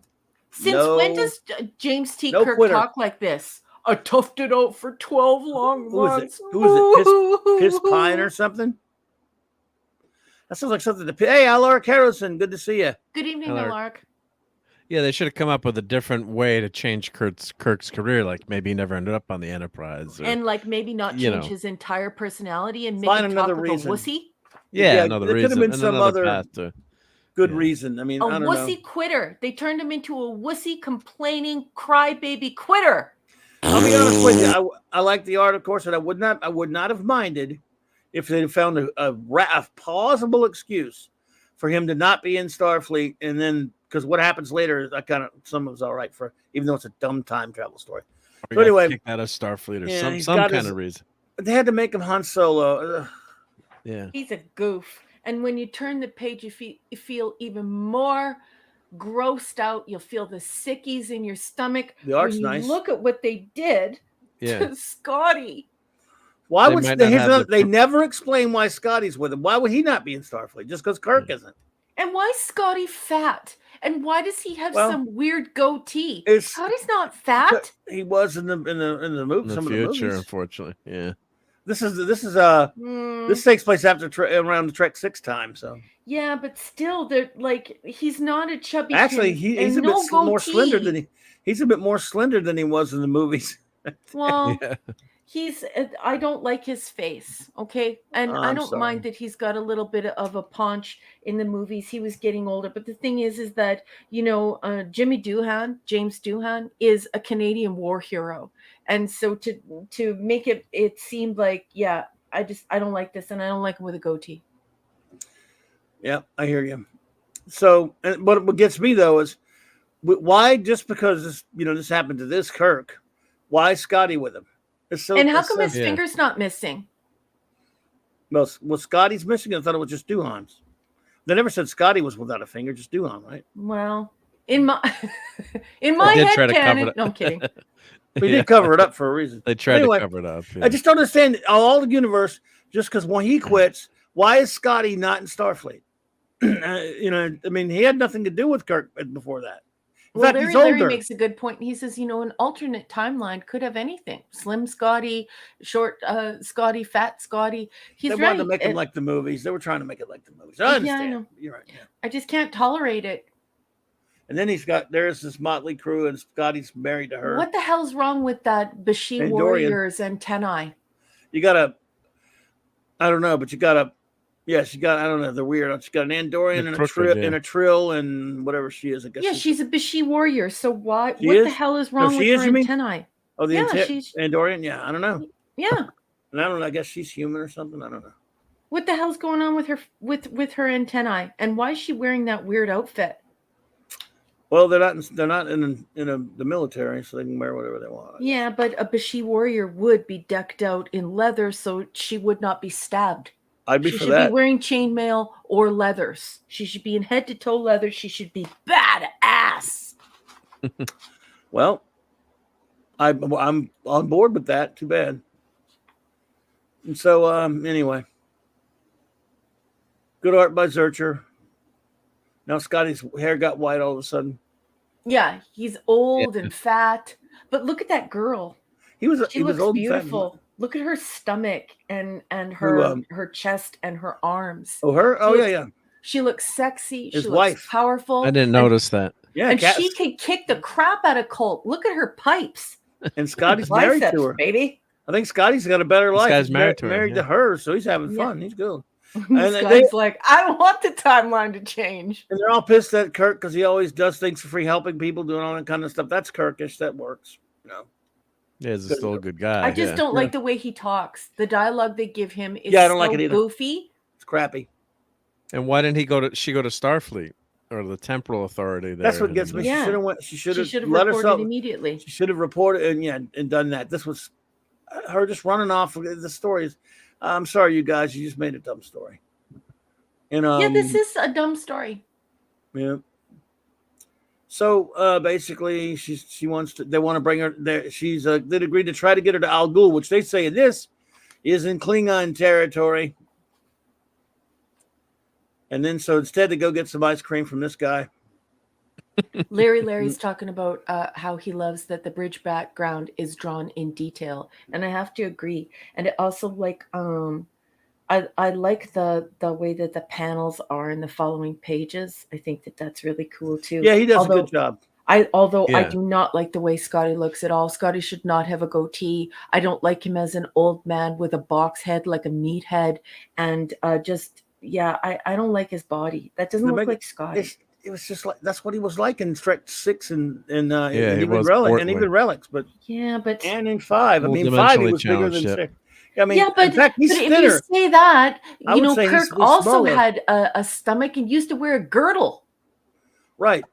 But I'm just saying that it's not unprecedented. I mean, I know. in fact, I don't he like looks better. Scotty. He looks better there than he does in Trek 6 when he I think he does actually. Yeah. I'm telling you, as far as he's smaller than he was. I heard people saying something like he had a meteor under his shirt in Trek 5. I love Scotty. Look, he just had a few double cheeseburgers. The thing is that his Well, he face had a heart doesn't attack. His face doesn't even remotely look like Scotty's face, and I hate the goatee. Yeah, I don't like it. Goatee is terrible. So anyway, this guy says, "You want some ice cream?" And this guy says, "I And want why some does ice the cream." Bashir Warriors antennae have joints? Like, what are the knees? Are they don't know. elbows? Head and shoulders, knees and toes, knees and toes? Well, you got this. This was before we knew a lot about Andorian stuff. This is before I know. Enterprise, This right? was before Enterprise. Follow the drawings. There are plenty of drawings. Well, this guy don't know that. Didn't know that. I guess. I don't know. Anyway, I thought they did a pretty good job on the art on this one. Then I kind of like the ship. Okay, it's all right. The ship's pretty cool. Yeah, First it looks log. a little Star Trek-y. Yeah, it's supposed to be like a freighter thingy, and Yeah. So anyway, Better than P-Hard's ship that they didn't look anything like a Federation ship. Yeah, it is You better talk than about that the one. filth again? Yes, he did. I will rover you, and you will wake up on a beach somewhere. Chang looks good. Sounds like a good plan. Yeah, he does look like Christopher Plummer. Yeah, he did a good job on Chang and the Yes, ships. He always does a nice job on the ships.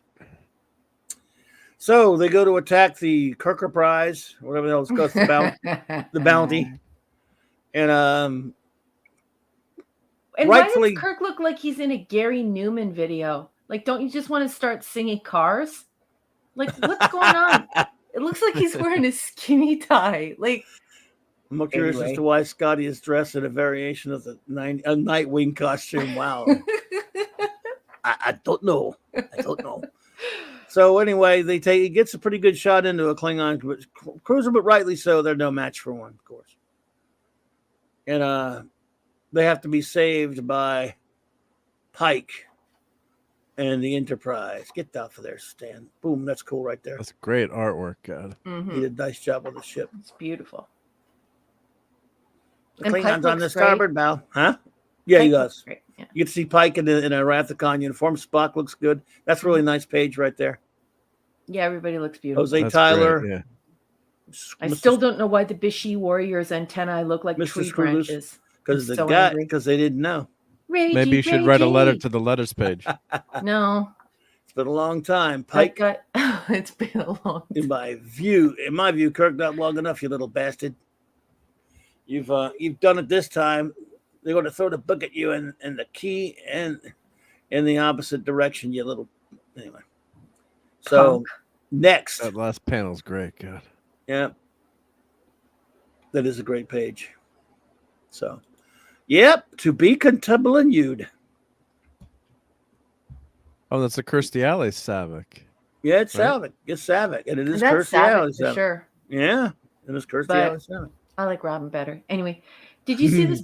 Do you see this back page? Dear Early Voyages, I just read Early Voyages number 10 and it was great. I have a few questions though. The first is, why does number 1 wear pants and Gabrielle wears a miniskirt? Also, if I remember correctly, wasn't New York destroyed in World War III, Star Trek First Contact? If it was, how did the Empire State Building and the World Trade Center survive? Unless they were Signed, rebuilt. J. Lee. Jay Lee. I wonder if he's the Well, artist. what did Anyway. they say? Number 1 is wearing pants, and Gabrielle is wearing a miniskirt because girls are fortunate enough to have a wider variety of clothing options available to them than men do. And yes, Jay, New York was decimated in World War II. World War III, sorry, but even the forces of evil recognize the value of a good landmark. When they see it, you'll notice they even saved 387 Park Avenue South. Very funny, Marvel. So, Marvel I don't know. offices, They could have yeah. just rebuilt it, as a, Yeah. rebuilt them, I guess. Build it and they will come. They will Rebuild come. it and they will come faster. Rebuild it. Wait a minute. There was no World War III anymore. Remember? Yeah. The eugenics wars didn't happen. Yeah. I just watched that Voyager crap? episode, right? Didn't happen. That Carappa. Yeah. Crap. So let's see. There we go. That's part 1, everybody. The thrilling part 1 of, I think it's a 2 or 3-parter. I think it's a 3-parter. Yeah, we're on part 2 It is a now. 3-parter. And then we're on part 2 now, right? Yes. And then part 3 is the next week. Yes. So there we go. I'll turn it over to number 1 and see. And I don't know if you made notes or have any thoughts. What do you think? I think this is a gigantic load left in an adult diaper that someone forgot to throw away with the garbage. It's horrible. I don't like it. I think. How many raspberries are you giving it out of 5? Well, I'm going to give this a D. And I just don't think it's good. I'm sorry, just don't. I probably would have played along with some of the things that push my boundaries as a Star Trek fan, because I don't like fundamental changes in characters if the dialogue wasn't so bad. So it's like, if you're going to get me to believe that James T. Kirk is a whiny crybaby who grabbed his ball and took it home because he didn't want to play with the other kids, you're going to have to make sure that he sounds like Kirk. And he doesn't here. He's like a whiny, sucky baby, and he's insufferable, totally annoying. Yeah. I hate the time travel crap. It's very difficult to do time travel and make it really, really good. And I hate the Colt storyline. I do not give a single crap about Colt. And she's not the bionic woman. She's not Spider-Man. She can't fall 2 stories from a building on top of a thing that holds up a ship's sail. I don't even know what that's called again. Spire, I think Mark called it. And not have any busted ribs. She knocks out one guy with one punch, and she weighs like $105. $110 maximum. What is she, like 5'11", or not 5'11", 4'11", and like $110? Get out of here, stupid. And then she does that stuff with the tricorder. She assaults people instead of saying, take me to Starfleet.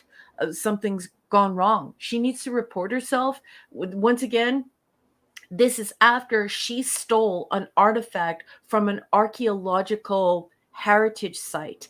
And so she would already be in massive trouble with Starfleet. So the fact that she does all this, it's just signaling that these writers did not know the severity of what's expected of someone in the military. And they didn't truly know the characters. I'm sorry. I don't like this storyline. I don't like the Colt thing. She's super Colt. Oliver Belamonte. Hey. And I don't like the way that they wrote Kirk. And not just based solely on the fact that it's got the timey-wimey crap in it, because I would accept that if the dialogue was a great deal better. The dialogue for Captain Kirk is atrocious. He's a insufferable, whiny baby turd that I want to boot in the bum. He's a quitter, and I will never, ever... This is a man who said, I don't believe in the no-win scenario. This isn't just an alternate version of Kirk. This is not Kirk, okay? He doesn't give up. He doesn't take his ball home, and he doesn't quit. He's like Filth Kirk. Yes! It's total crap! I see no reason to stand here and be insulted. Yeah, Kirk wouldn't be insulted, right? Hey, Oliver, good to see you, buddy. So, yeah, look, don't disagree. I think I give it about I'm going to give it a C only because I really like the art is so wasted. It's so good. It's wasted on such a crappy story. And these guys have done way better. But, when you get into that time travel stuff, but it's something I said about for a while now. Number one that we talked about when we were reviewing this comic is it's even though it's written for the older characters, these guys write like they have to give every character something to do, and then with I some don't like it. with some shows that's good. With a show like any Trek iteration, or it's not so much good. Who, like I said, why do they think anyone was going to care about Colt or Jose Tyler for that matter? Or Gabby. Or Gabby, any of them really, except I care about Gabby Carlotta. Pike. I don't care about Gabby Carlotta. I care about want to Pike. go and have an adventure with Pike. He's handsome. He's sexy. I know him. He's the captain. Why do I care about the lower decks or the periphery characters? I don't. Pike, Spock, number one. That's really, they're the ones. So, Mark, what did you rate this issue? Yeah, I give it a C plus. I think I hear I agree with you guys are saying. If they had come up with a better reason than Kirk quitting, it's just such a fundamental flaw in the character and the writing there. Doesn't make any sense whatsoever. You just want to do that. Kirk, you could say his career got derailed somehow or a tragedy happened. You could have even said he made a mistake and got bounced out. I would rather him have made a dumb mistake and then got knocked out for doing something that a young guy might screw up and getting pissed off. But not just because the captain was mean to him. I mean, ugh. No, it should have been an adjudication gone wrong, like an adjudication over something he had done in his past, where in one universe he wins the judgment, he wins in court, in military court, or whatever he would get himself in trouble with. Let's say Starfleet, and in the other he's vindicated. Make it juicy like that, but don't turn him into a coward who takes his ball home. Indeed. Yeah, that was a big miss. Yep. So I shall be right back. I've got to take some medicines, and I give it a C plus. Gotcha. Anybody else? And I also didn't like what they did with Scotty. If it's a comic, make everybody look good. Don't give him a goatee and a lunchbox head and make him look fat. It's okay if you make Scotty look like Scotty, make him look like Jimmy, and you don't need to make him look like a chubbykins. He looks bigger in the movies than he does in that. I know you keep saying that, but this is a comic. Don't you want him to look nice? Well, hey, I'm just saying they just did that because Scotty got big in the movies. I guess they could have made him. I mean, there's no law against it. I would have probably, if I'm their writer, I probably wouldn't even thought about it. I just probably would have just said make him look like he does in Star Trek 6. But you're right. I mean, they could have though. You're right. Larry says C-. Dumb time travel, not our Kirk. Not our Kirk, and not our Scotty too. Larry says. I agree. Yeah, but I think if they had just found a credible way for that to have happened with Kirk, and then you cut out the animosity between him and Pike. Also make it where it has nothing to do with Pike. Him and they never met, but do the same story. Yeah. I still would be goofy time travel stuff that I don't really care for. Yeah. But it would have been less annoying. And like have Kirk like maybe be like working as like, I don't know, a ranch hand or something, or I don't know, like have him ask about Tango. I don't mind him. Have you taken Tango out? Like I don't like him being enemies with They Pike. wanted to make him Han Solo, but I mean that's what I'm saying. I wouldn't mind. I don't mind them making it that alternate version, having his own ship and he's private, because they did have one good part where they were talking about how they're all the crew's annoyed with him because he's always doing things for free to help people all the time and doing all this altruistic stuff. It's just you fundamentally do not understand the character when you have him quit the way they did because of it's just do something else. I mean, it's really, and the way he expresses himself, he's so wussy and just insufferable. Like he's super annoying. I've never actually read James T. Kirk like annoying and wussy before. Why did they make him talk like that? I've seen fake versions of them like that, but they're not real Trek. So terrible. I don't know, likey. I may burn this copy of it. Burn, baby, burn. Burn that comic? No. You can. I wouldn't blame you. I won't, but I mean, at least it shows the audience that I'm honest. I loved the first 10. First few were really good. Yeah. The first 10 were pretty much perfect for me. They felt like the lost episodes. But then we went on the weird thing with Gabby Carlotti, and I don't care about Gabby Carlotti, and I don't care what a power woman she is.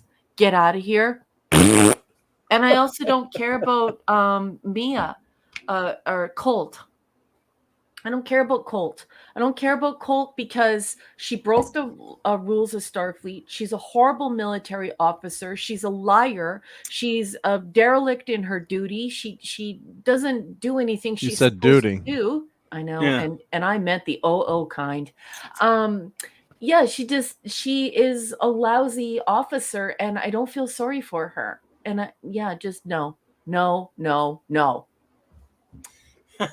don't blame you. There you go. Well, man, we'll see what happens next week at the thrilling conclusion. I mean, there's some stuff I do like in this comic. Hey, did you say hello to Oliver Belamonte? Sorry, I did. interrupting. Oliver. Okay. Bobby did, yep. Okay, I didn't. I'm sorry, Mark. No Please problem. excuse me. No, it's okay. No, there's some things I do like about it. I kind of like the set. I don't like time travel, but I like that alternative what if reality. But just how they got there is the big miss, and that dialogue with Kirk, and as you said, Kirk not liking Pike, and that animosity that would never happen. And but the art is fantastic too, so give it extra points to the art. But that's a screw up in the setup, and maybe it was rushed or they didn't pay attention. But a good editor would have caught that.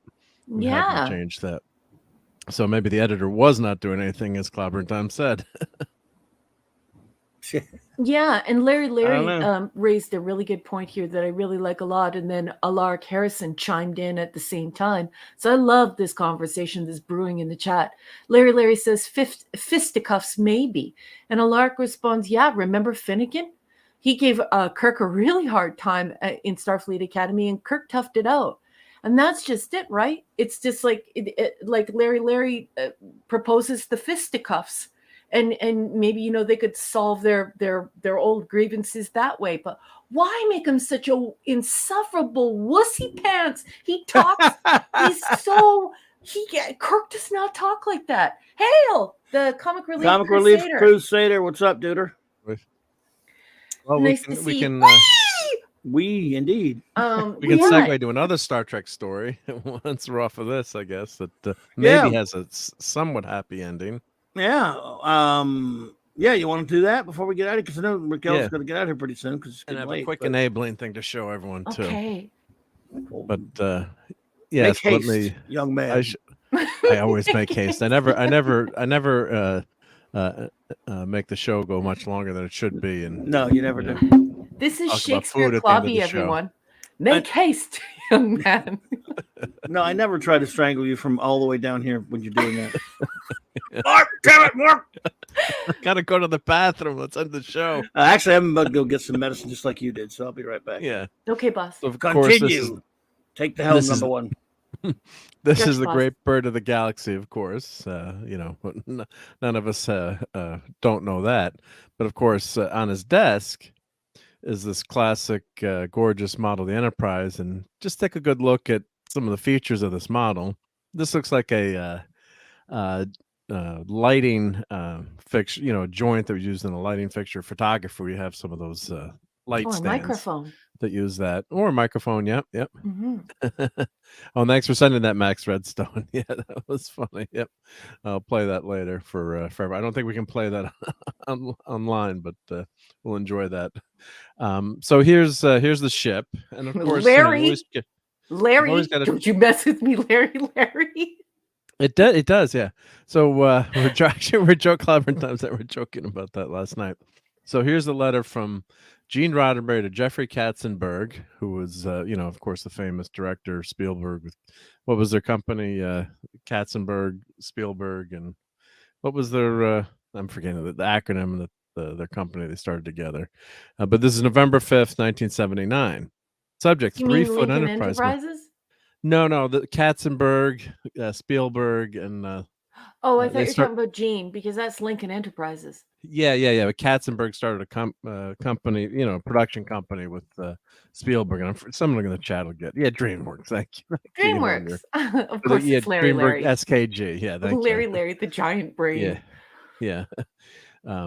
So here we go. So 3-foot Enterprise model from Gene Roddenberry. During the early part of pre-production on our film, Star Trek The Motion Picture, about a year and a half ago, I loaned Paramount a 3-foot model of the USS Enterprise, which I'd owned since the Desilu days of the television show. This was done through John Povinelli, who brought the request to me and then picked up the model from my home for delivery to either someone at Paramount, at Robert Abel, or at Robert Abel and Associates, which must be another company. He no longer remembers the date nor the exact party, son of a bitch, but he does remember picking up and delivering it to someone who is officially associated with the film. And I'd just like to say it was not me. I do not have the model.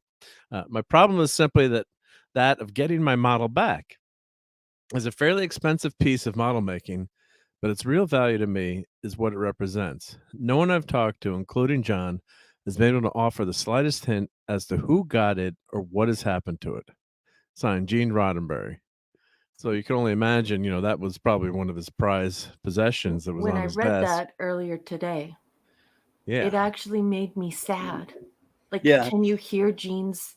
Can you It's hear very the tone sad. in Gene's voice? Like Yeah, that totally. someone would deprive him of something he conceived of and something that he cherished and something that truly belonged to only him. Yeah, so they recently in the last few days, this ship and it's called, this is the eBay auction here, Rare Custom Star Trek Enterprise Spaceship by Richard Datlin on eBay. So I think the listing is still up. Last night when I looked, I mean, you can see the listing. It's for obvious reasons been taken down. But how come the stand is different? No, it's the same. It's the same stand. So everyone that goes through this, and it's identical. So it looks like it doesn't look wood the same grains to are the same. me. It it's is, there. No, go to that one. It's, You're right. Go. yeah. Yeah. Okay. Yeah, it's right on the bottom. Yep. So, and there's a piece maybe that fell off the ship. So this ship was used in a lot of publicity photos, and of course, what a cool, it's a great, it's a cool size. Have we verified this? Pretty much everyone thinks it's the ship. So, but we need somebody at auction to well, here I'm going to show you verify. what. Well, no, because it's on eBay. So what happened? A guy bought a storage unit, and this was in the storage unit. But this shouldn't be allowed. This doesn't belong to an individual. No, but I mean, they're going to. Yeah, but that's the second part of the story. But on the bottom of the model, it says Richard Datlin Jr. So who's the model maker, and it says 12 to 16 volt AC or DC. So people aren't sure why it says that because that model never had power to it. But here's the picture of the model on Gene's desk and the stand. So all these sleuths are looking at pictures, and the wood grain is the same. So it looks, when you fake something, you also make it perfect usually. So you're not going to make something that's all this weathered and been damaged and seen better days. But it's got the exact font from the ship. So they're comparing. This is a nice art. Let me put the link in for this article if people want to. And the neck of the ship is blue, right? Sorry. Yeah, the neck of the ship was blue. Yeah. It is not. So I mean, not blue. I bet not blue. Mark. Oh my God! I'm gonna. Oh, it Clobby. was an Clobby, accident. I'm gonna rover you. Somebody rover Clobby, please, for me. Somebody rover Clobby in the chat. Mark made me do it. Like Abel's SFX company. Yep. I'm just kidding. It's not blue, folks. The neck is not blue. See that? See Jeffrey Hunter? Yes. So this here's with Jeffrey Hunter, obviously, Pike, and then of course these famous pre-production stills are. I remember, I've seen these pictures everywhere. These are great photos with Captain Kirk doing his best Adonis. The hotter Bill is. Thanks, course, Larry. Look at that. You just got rovered, boss. Ouch. Rover.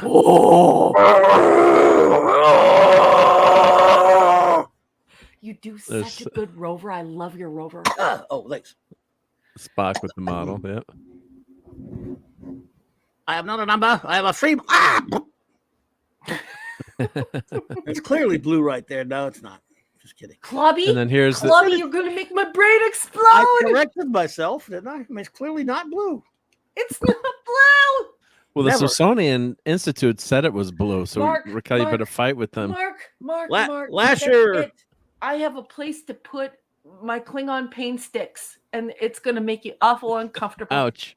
Hey, Lasher, back in 1984, I saw the Enterprise at the Smithsonian Air and Space Museum. I got pictures, but I don't know what happened to them. But it was now, but that new restored one, everything that is really nice. I really would love to go see it again. I've seen it a bunch of times. Yep. Mark's seen it a bunch of times because Mark's a giant nerd. Oh, actually, I found my Star Trek Enterprise pen from that exhibit. Yes, geek. I mean, geek. Geek. Damn it! Yeah, I found my Enterprise pen where the Enterprise floats up and down the pen. Do you have one of those? Your what? My Enterprise pen from the Smithsonian. No, damn it! I want a little model of the Enterprise. When I went, they didn't have that kind of thing. They still have it out in the front. They got Vince out in the front now, isn't it?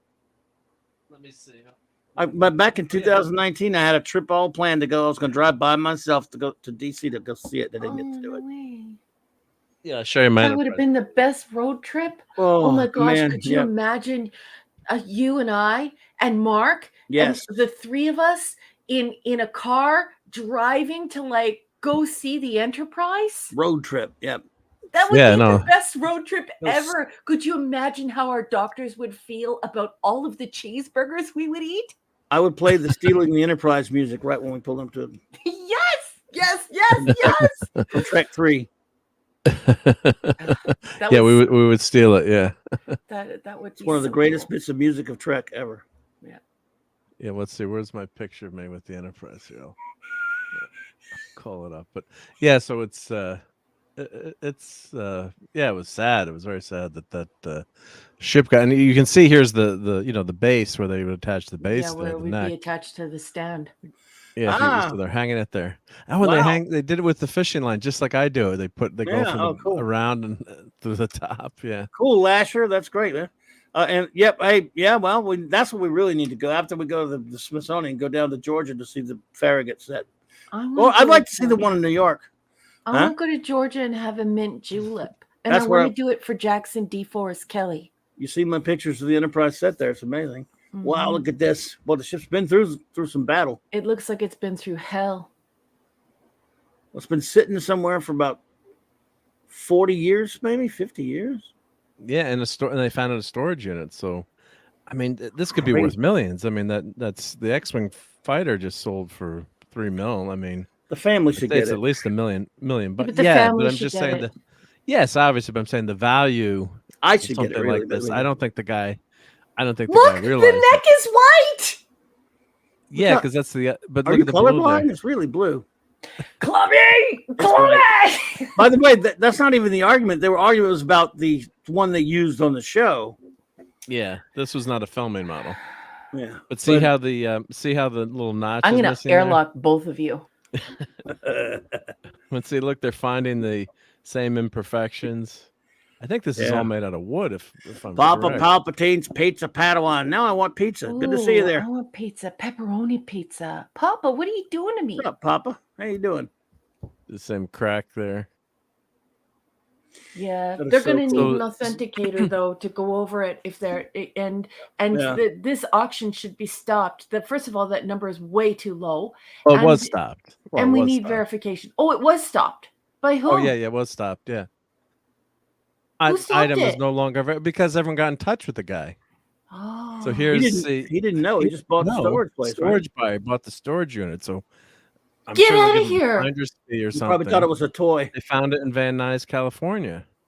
Well, this is what the auction said here. Jeffrey Katzenberg was a ship is a custom-made spaceship by Richard Datton Jr., made by wood and hand-painted. It's a one-in-one, rare, and very old. Very rare and very old. It will have its aging like wooden cracks and sticker peeling off. Very nice for a collection. 32 inches long. God, could you imagine if you would have bought that when it was $1,000? Oh my God. When it was $1,000, I would just immediately go and buy now. Well, it was going at auction, but now it's going to go back to. I'm sure it'll get back to Rod Roddenberry, but yeah, probably. And maybe they'll restore it, or someone will restore it for him. But yeah, the guy didn't know. I mean, so, but everyone that's looked at this, all the Star Trek living nerds. in a world where you don't know about Star Trek, you don't know about Gene Roddenberry, you don't know about a lot of people. Imagine being that person. Joe Dog, what's up? Well, Joe Dog. Thank God it turned up though, because this guy was pretty honest. Though I'm sure once they get in touch with him, they'll figure it out. But in this, this is a model maker is famous. So someone said, didn't he just Google the guy's name to look up the ship? But I guess, and that must be with a piece from the bottom that fell off, or yeah. But everyone says it's the, it's the ship. So yeah, but it's it's amazing though. Yeah, that disappeared. So. And then sad that Gene Roddenberry for the last, later part of his life didn't have that. So it's a real dumb. Real shame. It's yeah. absolutely horrible that they did that to him, and it belongs in with the family. Yep. Yeah. So that's give him a finder's fee. Give him a finder's fee, but give it back to the family. Not that his kids deserve it, no, because they really don't. But yeah, I think that would be the right thing to do. Or his family should, when they get it, they should give it to this Aerospace Museum in Washington D.C. and have it next to the big one. Yeah, that would be cool. But Michelle Nichols would like that very much, and I think Jimmy would like that too. They did all the recruiting for NASA, and and especially Michelle Nichols, she was recruiting really hard for it, and doing going out and finding people to be a part of NASA and promoting NASA as an actual career choice. I mean, Star Trek had a huge impact on the physicists and the folks involved in NASA. So I would love to see it for the public, not for private. Yeah. No, it wasn't used on the show though. It was Roddenberry's prop. He was like using this in. Wasn't he just using it like in production shots and then later put on his desk? Yeah. I mean, I think they probably made it as a model. They may have used it on the show at some point. Yeah, I don't know the exact history of it, but because they had a pretty big one. Obviously, the one at the Smithsonian's the one they used. It was massive. Isn't it marvelous, folks in the chat? Isn't it marvelous being around people who are truly intelligent? Isn't it beautiful? I think it was Hitch who used to say, "Never trust anyone who rarely or never says I don't know." It's so good. Here, I don't know. But wait, if you let me Google it in a few seconds, I will know. I hate that. Say it like Scotty. I don't know. Yeah. You get all that, sweetheart? I don't know. Larry, what a beautiful idea. Could you imagine if they took Gene Roddenberry's desk in that model? And they put it under the Enterprise at the Space Museum in D.C. Larry, you have the mind of a marvel. Right. At the very minimum, if not that, there's there must be some big TV museum somewhere. If not that, All right, so there's my friend Brian. Brian, you're on YouTube, so that's going to the Star Trek exhibit in the 80s, I guess, or who's that chucklehead next to him? I got that. Look at that shirt. That's a great shirt. Yeah. Who's that chucklehead? How many years did you wear that shirt before Maureen threw it out? Probably like 10 years. Yep. So that's me, and I'm a lot younger there, and I actually have hair, which is nice. But that's me, and I think it was I don't know if it was the actual chair or reproduction. Must have been a reproduction, I'm guessing. But that was the Star Trek exhibit there. I sat in one of the chairs. Yeah, cool. Gotta look like a goofball there. But yeah, they had a transporter. Oh, and they had the Mego bridge in the left. They had all kinds of memorabilia. Oh yeah. Of course, that's my buddy Angelo behind there. But this is before you had this is actual film cameras, so you had to you didn't take as many pictures. Yeah, you didn't take a gazillion pictures. So there's the I've seen the Enterprise model many times, but this is when they had the Galileo 7 and the refit. And of course, the original filming model there. And then of course it ended up in the gift shop. The last time I saw it, I think it was up. It's up on the main floor now. Did you see what Larry responded to your beautiful picture? Go back to your beautiful picture where you guys are. I can't see the on the transporter pad. Go back to the transporter pad. Yep. Just go do it. Back. Go back to the transporter pad. Oh, I got too many tabs open here. Okay. Yep. There you go. The women. The women. Yeah. That's for sure. Yeah. Love you, Larry. Yeah, those clothes. Yeah. Just oh god. And the fin belt. Do you remember when the fin belt was in style? Yeah. Yes, folks. We're old. Yeah, there's the Enterprise there again. Yeah. It's like, lower it. How can I take this out of the museum? Can I? Yeah. But yeah, so that was pretty cool. So hopefully, follow that story on the interwebs, and hopefully, family at Rod will get that back. And here's another thread with the discussion of this. So there's so many Star Trek experts out there, but pretty quickly, word spread what was going on with this, and people couldn't believe it. Yep. But and I do have one enabling. Let's see, where's the let's see. Yeah, and if you have a chance, folks at home, if you have a chance, please read that letter, because you can hear the sadness in Jean's tone. It's very sad. That letter is very sad.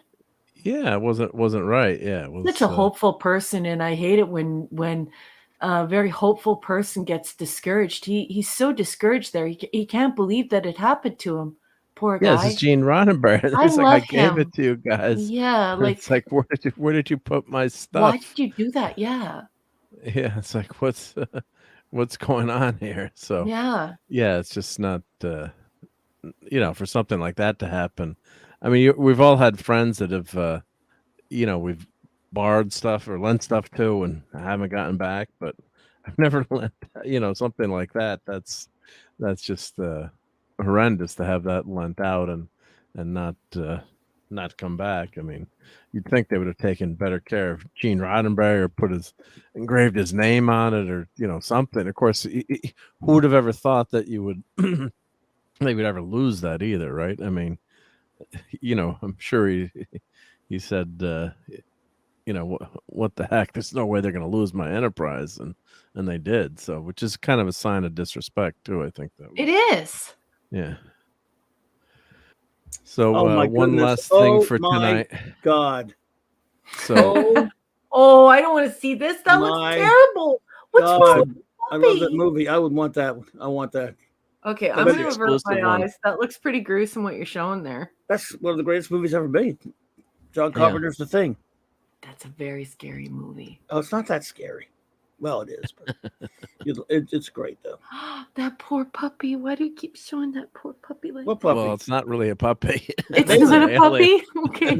It's an alien who ate dogs and then copied. Oh, no, they kill a dog? Why did you tell Raquel that? She's never going to watch that movie. I don't want her watching that movie. But she could have just told her it was an alien. She would have never known. Lie to her. An author wants you to really, really hate an alien or really, really hate a villain if they kill a dog or they kill a cat. That's that's a signal from the author that these things are just awful. And because once you kill a dog or you kill a cat, the reader, the audience hates. Well, yeah, but this is a being that doesn't care about anything. That's right. It signals that it's a being that cares for nothing. Yeah, absolutely nothing. Yeah. I bet that's too much money. Well, I bet that's like $300 or $400, but it's pretty cool. $285. So why are you showing this then? Because maybe someone out there I can enable someone. Who are you trying to enable here? Anyone in the chat. Not you though. I love that. The movie's good enough, but I mean, I don't need the figure, but man, that's pretty good. But that's a pretty darn good figure. That's disturbing, actually. So much detail. Kurt Russell. Oh, what the hell is that? You got one of the most famous scenes in the movie. I can't say the words the guy said when he first said, "You gotta be kidding me." Good night, Max. Good night, Max. Good night, Max. Redstone. All right, Max. He said something about it. You finished that song, Max, but I didn't want to interrupt anybody. So thank you. Whatever you said, you made a song.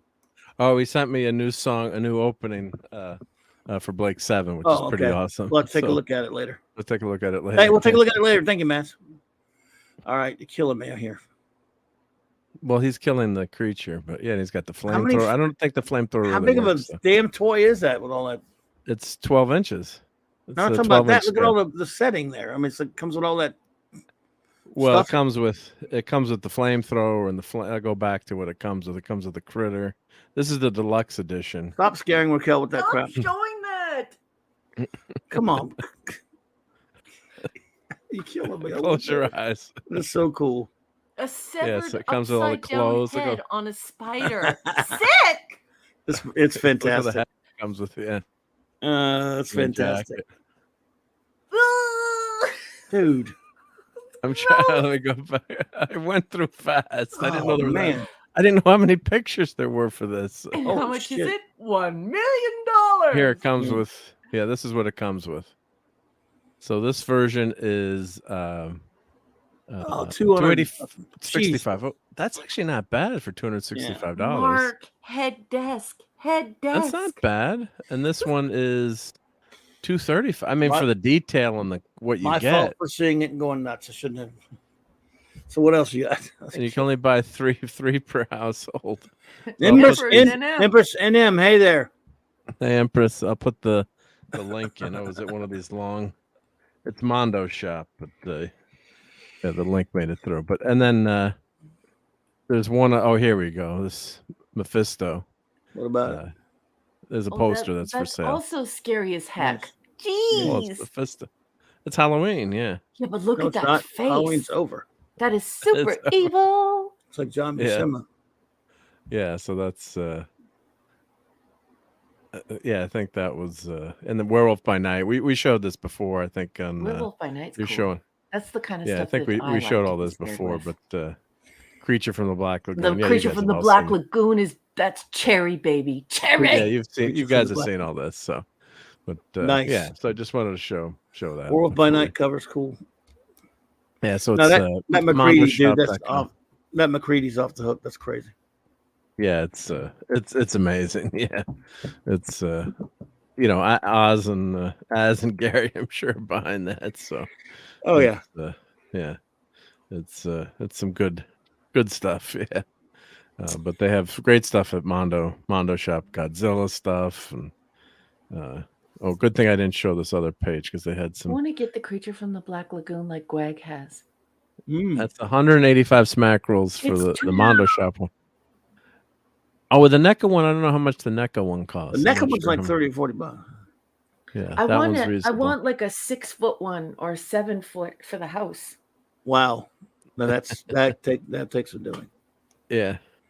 Oh, so how about a standee? I could get a standee. Maybe I'll look into it. I bet Michael Beacom knows where to get one.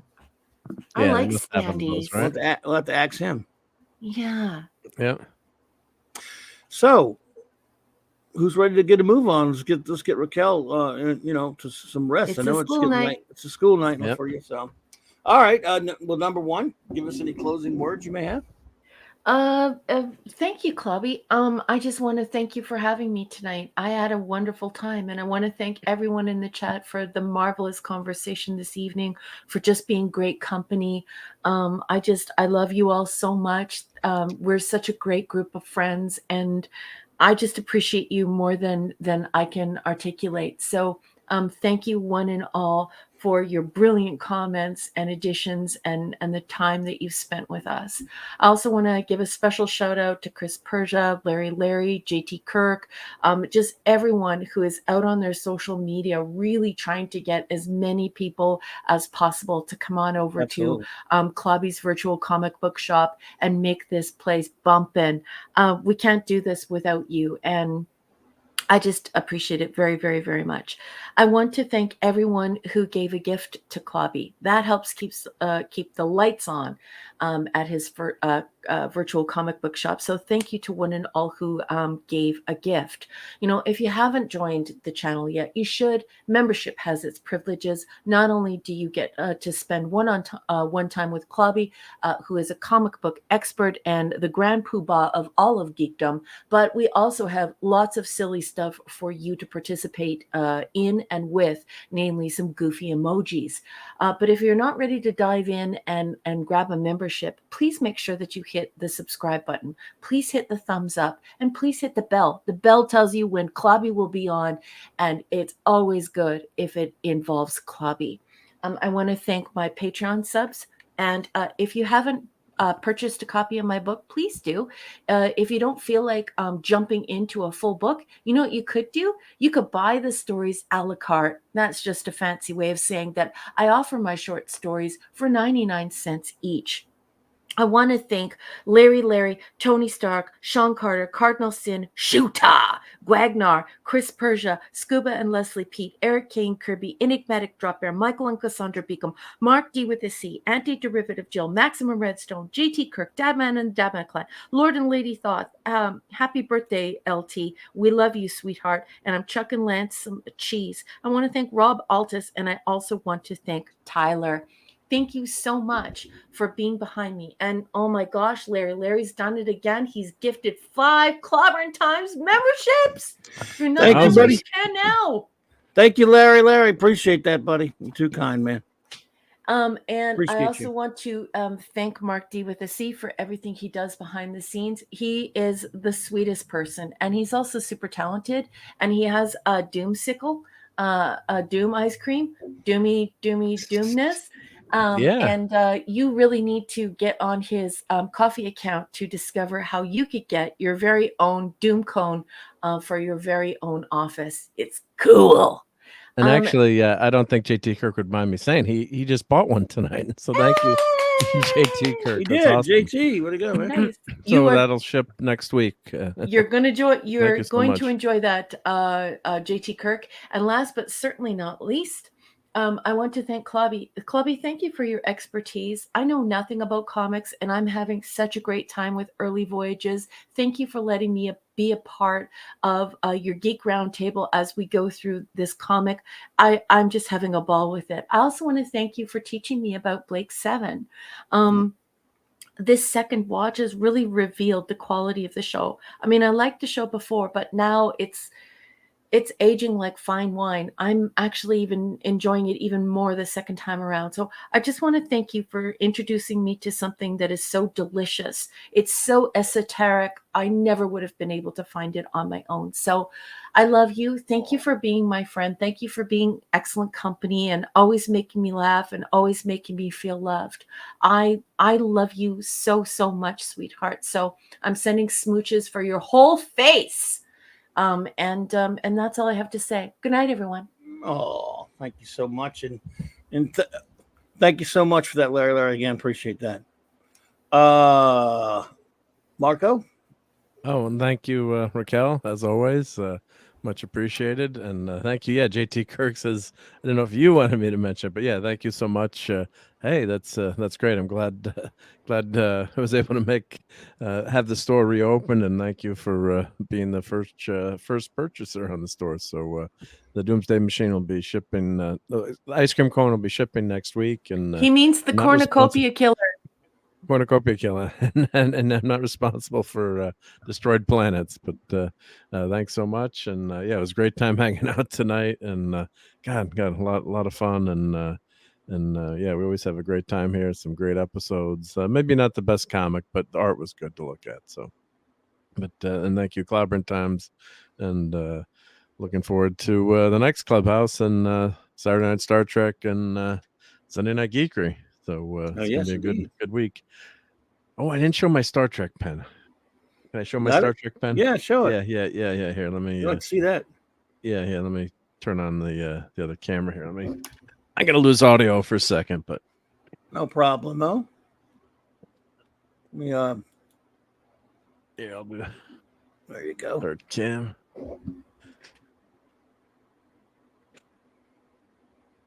So this here we go. Let's see if you can read that.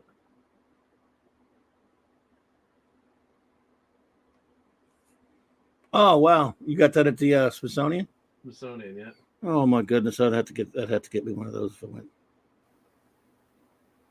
I would never need another pen ever. That would be the only pen I would ever require. I would mark student papers with it. I would grade quizzes.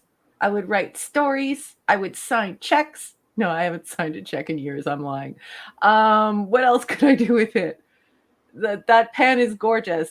That's that pen needs fantastic. to be used for everything writing. Good night, Oliver. Thank you, buddy.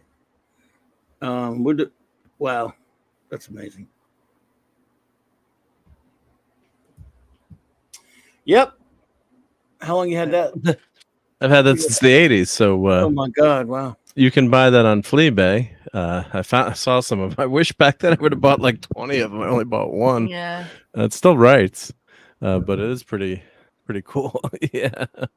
It's funny it's even fun. showing that pen, your mind starts to go to places where you're like, hey, wait a minute, I'm not quite using a pen as much as I used to. What am I using a pen for? It's like now you're even digitally signing things. It's just yeah. Like imagine one day pens will be obsolete. It's going to cause so many problems for human beings. I mean, even the neurological won't be able to write. benefits They won't know how to of write. learning cursive. I mean, learning cursive, the things it does to you neurologically, it's going to be such a shame. Anyway, very sad. It's sad when you get to an age where someone shows a pen and you're like, what would I actually use that for? Yeah, and it still works actually. Yeah. This pen, which Yeah. I was impressed with. Yeah, but those kind of pens, you can replace the inside of them. Well, it's just funky can't lose the because spring. no, because it's not. It's the tip. It's a funky little when you take Ooh, it it's a different apart. one. Yeah, because it doesn't go up all the way through the. Well, hopefully it won't so it's a dry smaller out. cartridge. Yeah. Yeah. So, but it still Nice. works. Yeah. So, Wow. so you can find them on Fleabay. Larry Really? has a lady undressing much? pen. $20, $30 last time I looked. Yeah. I've seen those lady, and I've had those before. I've seen those novels. With the lady. Yeah. I Not that was way, never right? interested in those. I never had one of those. So, all right, everybody. Show notes, shout outs. Let's go quick. Basically, tomorrow night I'll be on J-Man's channel, 6 p.m., 7 p.m. Eastern, that is, 6 Central, for our Jack Kirby's Fourth World review with Sean and J-Man and myself. We're really enjoying that. And then, of course, I think I'll be over there at Nick Weiser's channel. If I think he's having it tomorrow night. 32 Flavors of Nick Weiser, the Comic Shop Boys, 8:30 Central. And then, of course, Saturday night Star Trek. 4 more episodes of Star Trek Voyager reviewed by me and my wonderful first officer. Same Trek time, 9 p.m. Central, same Clubby channel. And then, of course, Sunday night, The Geekery, 10 p.m. Eastern, or thereabouts, Yep. for some geeking and some meadery. And then Monday night, reviewing Legion with my good buddy J-Man on his channel again, 6 p.m. Central, 7 Eastern. And then, of course, back with Monday Night Mark C Comics Talk. After that, what's wrong with you? Anyone hear me? Oh, yeah, we can hear you. Yep. Sound good. Yeah. Why is my mouse not working? I don't know, sweetheart. We hear Wow. you loud and clear. I hear you sound Okay. good. Yeah. It took me forever to click that goddamn. Anyway. Okay, so shout outs, my friends. Eric K, Chris Persia, D. Bud Martin, Lord Thoth. Happy birthday, buddy. J-Man. Let's see here. Stephen Cal-El. Good to see you. I'm glad you're here tonight, buddy. Good to see you. Maddie's daddy, Fanny Outside, Hungry Boy, Maximum, Redstone. And thank you all so much for being here with us tonight. Again, what a great crowd. Larry, thank you so much. JT Kirk, buddy. Papa Palpatine's Pizza Padawan, good to see you. Ezra Goldstein, Shalom, Don, Al Oric, Empress, everybody who was here with us tonight, Oliver, and what a great gang we had. Let's see who all stopped in. We got a bunch of them. We have so many of you. We'll get it. Jill was here. Michael Beacom was here. Sander Hammerslag was here.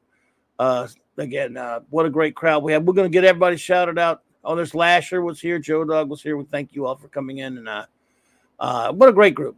What an amazing crowd we had tonight. We appreciate you all. We'll get everybody properly shouted out on Saturday night like we always do. But right now, we're going to cut out of here and just, hey, thanks, everybody. Really appreciate you and hope you have an extraordinary weekend. Good night.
I just love clobbering time.